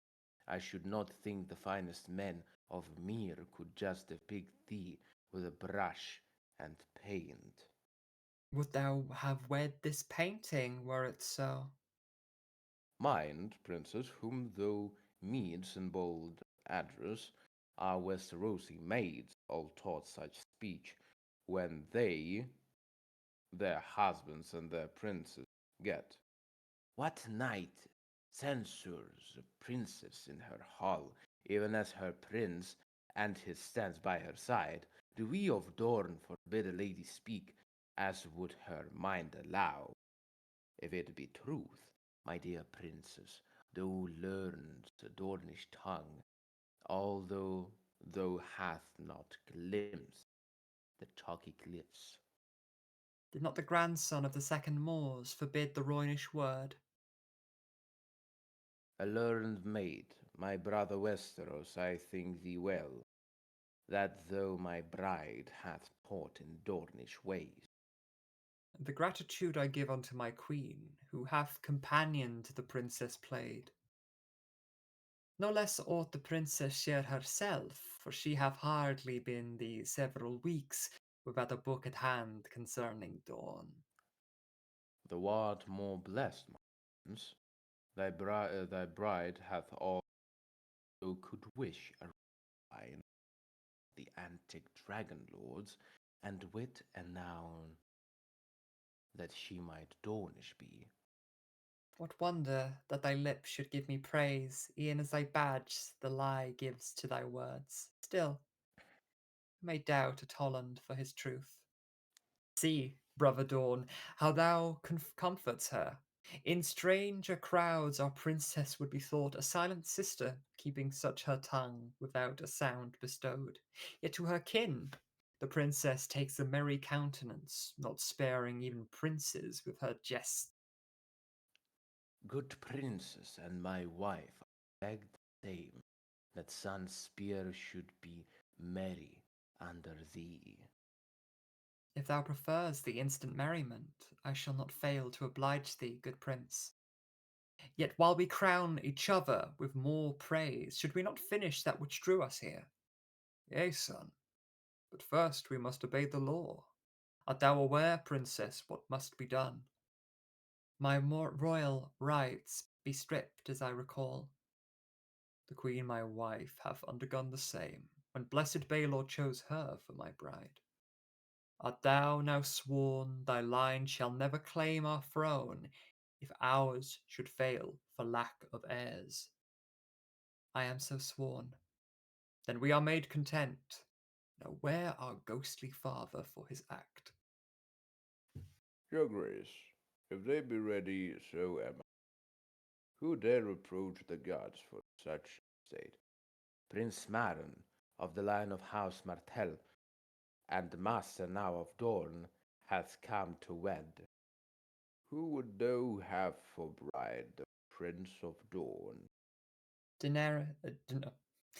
Daenerys, princess of the royal house, and true-born daughter of our former liege. Who gives the true-born princess to be wed? Her brother Daeron, second of that name, the one true lord of all the seven realms of Andals, Rhoynar, and the first men king. Hath any man compelled thee here today? Hath thou been elsewise? betrothed, or others wed. No soul hath forced what mine own heart demands. I come unwed and free to make this pledge. And thou, princess? No contract binds me now. The prince hath asked, and I submit to him. Then, as thou both art free and willing men, let Maid Daenerys shed her royal cloak. Although it pleases not to wrest from thee the cloth which marked thy marvellous descent, still do I think thee more a beauty now. For even as the pride of House Martell now rests upon thee, still may thou display the hallmarks of freehold and thy birth. How wondrous that a daughter of our foes should yet be mother to the Rhoynish line, thy children, though inheritors of Dorne, may share thine eyes and wear thy silvered hair. Thus shall the realm find fullest unity, when violet-eyed Martells glad bend the knee to dragon kings yet Rhoynish. Come, sweet, thou art my spouse. I am thy wife. With that kiss unto thee I pledge my love, till the stranger claims me for his own. I shall a tender, faithful spouse ever be. I pledge the same, and with the very kiss. Then thou art bound with the seventh sight, the father counsel thee to rule thy house, the mother bring the children of thy line, the crown ignite the wisest course for thee, and may the seven who art once so blessed before the gods and in the view of men, Daenerys, maid of House Targaryen, and Maron, princely head of House Martell, art joined in flesh, made one in mind and soul. They are not surrendered, whom the seven wed, lest curse be laid mortal head. Today the work of Baelor is complete, my dearest cousin, princess now of dawn. I would embrace thee in thy fresh estate. My heart doth run with joy, my lady wife, and now, good father, I am made thy son. Nay, cousin Dawn, adopt no lowly place. The dragon didst prefer to humble them who bent the knee, allowing them no crowns. Yet here, before the gods, I swear to thee that while the dragon kings retain our throne, thou shalt not bear a less estate than that which thou already holds. Thou shalt be prince, not in thy name alone, but in thine act. As as thou preferred me over the other line, yet counting greater century, I shall be more a faithful son to thee, no better love be given to thy house than what shall flow from princely house Martell. Art thou prepared, sweet Danny? I am thine. Ride on, my brother. Take our sweet princess to see our native land and hear acclaimed the adulations of thy populace. How can they fail to adore who brings them peace? That thou preserve the love betwixt thee now, and thus the love which binds us in one league. As thou art wed, so are we one at last. Not Dornishmen alone, or Marcher lords, or Andals, or of old Valyria, but children of one kingdom, wall to Dorn lead her, rejoicing for this deed. My blessings, cuz, and may the seven speed. Thou speaks aright, my wife. We have today a prosperous end where late was cause for grief. Our kingdom shall observe what happy fate in sequel follows Dawn, now wed to us. The man who claimed our place has brought our realm to martial strife, dividing house from house. Yet by this act we make our kingdom whole, that found allegiance flower twixt us all. Now justice in our royal person found, may find for its defence our brave son Dawn, and though he through us may temper Roynish blood, though dreadful were the war from thence emerged, a land as one, and heirs to follow us, as valorous and true as princes be. With such for shield, how could pretenders face?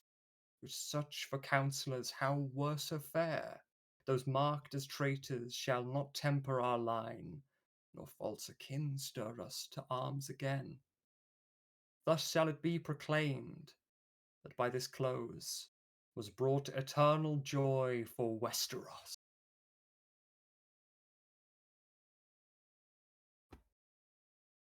I thank everybody, and I thank everybody here Yes, for thank you for listening. listening. How much did it take for us to read it all? Like 3 hours? About 3 hours, yeah. Yeah, damn, I thought it was like a 1 hour work. No, it's a massive tome. Well, yes. Yes, Yes. indeed. Well I done. I figured that out. Stopped on chapter Nice. 10, and we stopped on a break. Okay.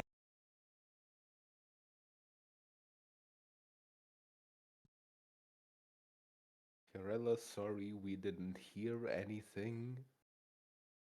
And thank you everybody for the praise. I really Yes, thank you appreciate very it much. as like a beginner voice actor. Like fortunately, I found like announcement on Reddit and took part in it. Like Yeah, really, as for a beginner in this industry, really, really, all your praise means a lot to me. And yeah, so I thank you all for the warm words you say right now in the comments. Yeah, no, we're happy to. Bitter Like, style, thank you so bitter much. steel, bitter steel was truly fire. I agree with you. I love his voice as much as you do. Yeah, I love all the voices I do. They're Great. like my I'm children. glad. Sure. Theo, you were saying something, I think. I don't know how you guys. Oh, I was just gonna say how you guys remember those voices. Real. Like, I asked you guys last time because, like, I'm like, how did I keep track of it all?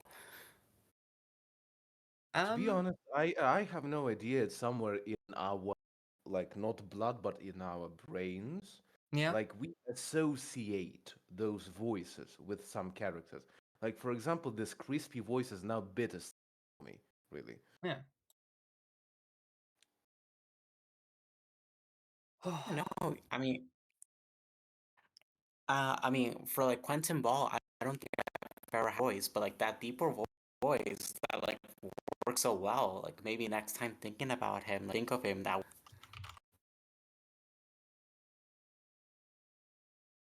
Yeah. Oh, and yeah, by the way, glad to have you, Neil.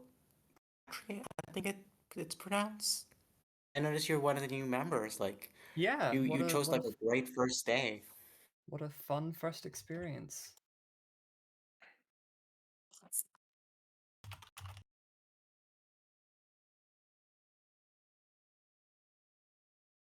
Well, I think we should be done for the moment. We didn't. I don't know. Like, it's awkward with like these kind of things. Yeah, I will probably depart now actually because I need to rest my voice. I actually have a session of something to run tomorrow as well, so I'll be doing a lot of speaking 2 days in a row. But thank you very Oh much my again for God. all of your It's praise. almost 2 a.m. in my area, so I Yeah, will it's really late start now. here. Yeah, But here. thank Yeah, you like If all. you guys, for you, it's simply just 1 hour earlier than at my place. So yeah, you are very, you are Thank very familiar with my situation. you. Yeah, but Yeah, I will. It was indeed a pleasure to work on that project. Yeah, thank you so much. Enjoy. And the amount of feedback that we get from all that, all Yeah. this praise that we receive from the chat is absolutely heartwarming, to be honest. Yeah, absolutely. All right, I'm gonna head out now. Thank you both again. Thank you for inviting me to be part of this video. It's been great working with you, Voldemar. And yeah, I'm gonna be on my way now. Thank you all, Yeah, and good likewise. night. Likewise. It Yes. was a pleasure. Bye. Yeah. Yeah. Until Thank you. next time. Yeah. Yeah. See ya. Bye.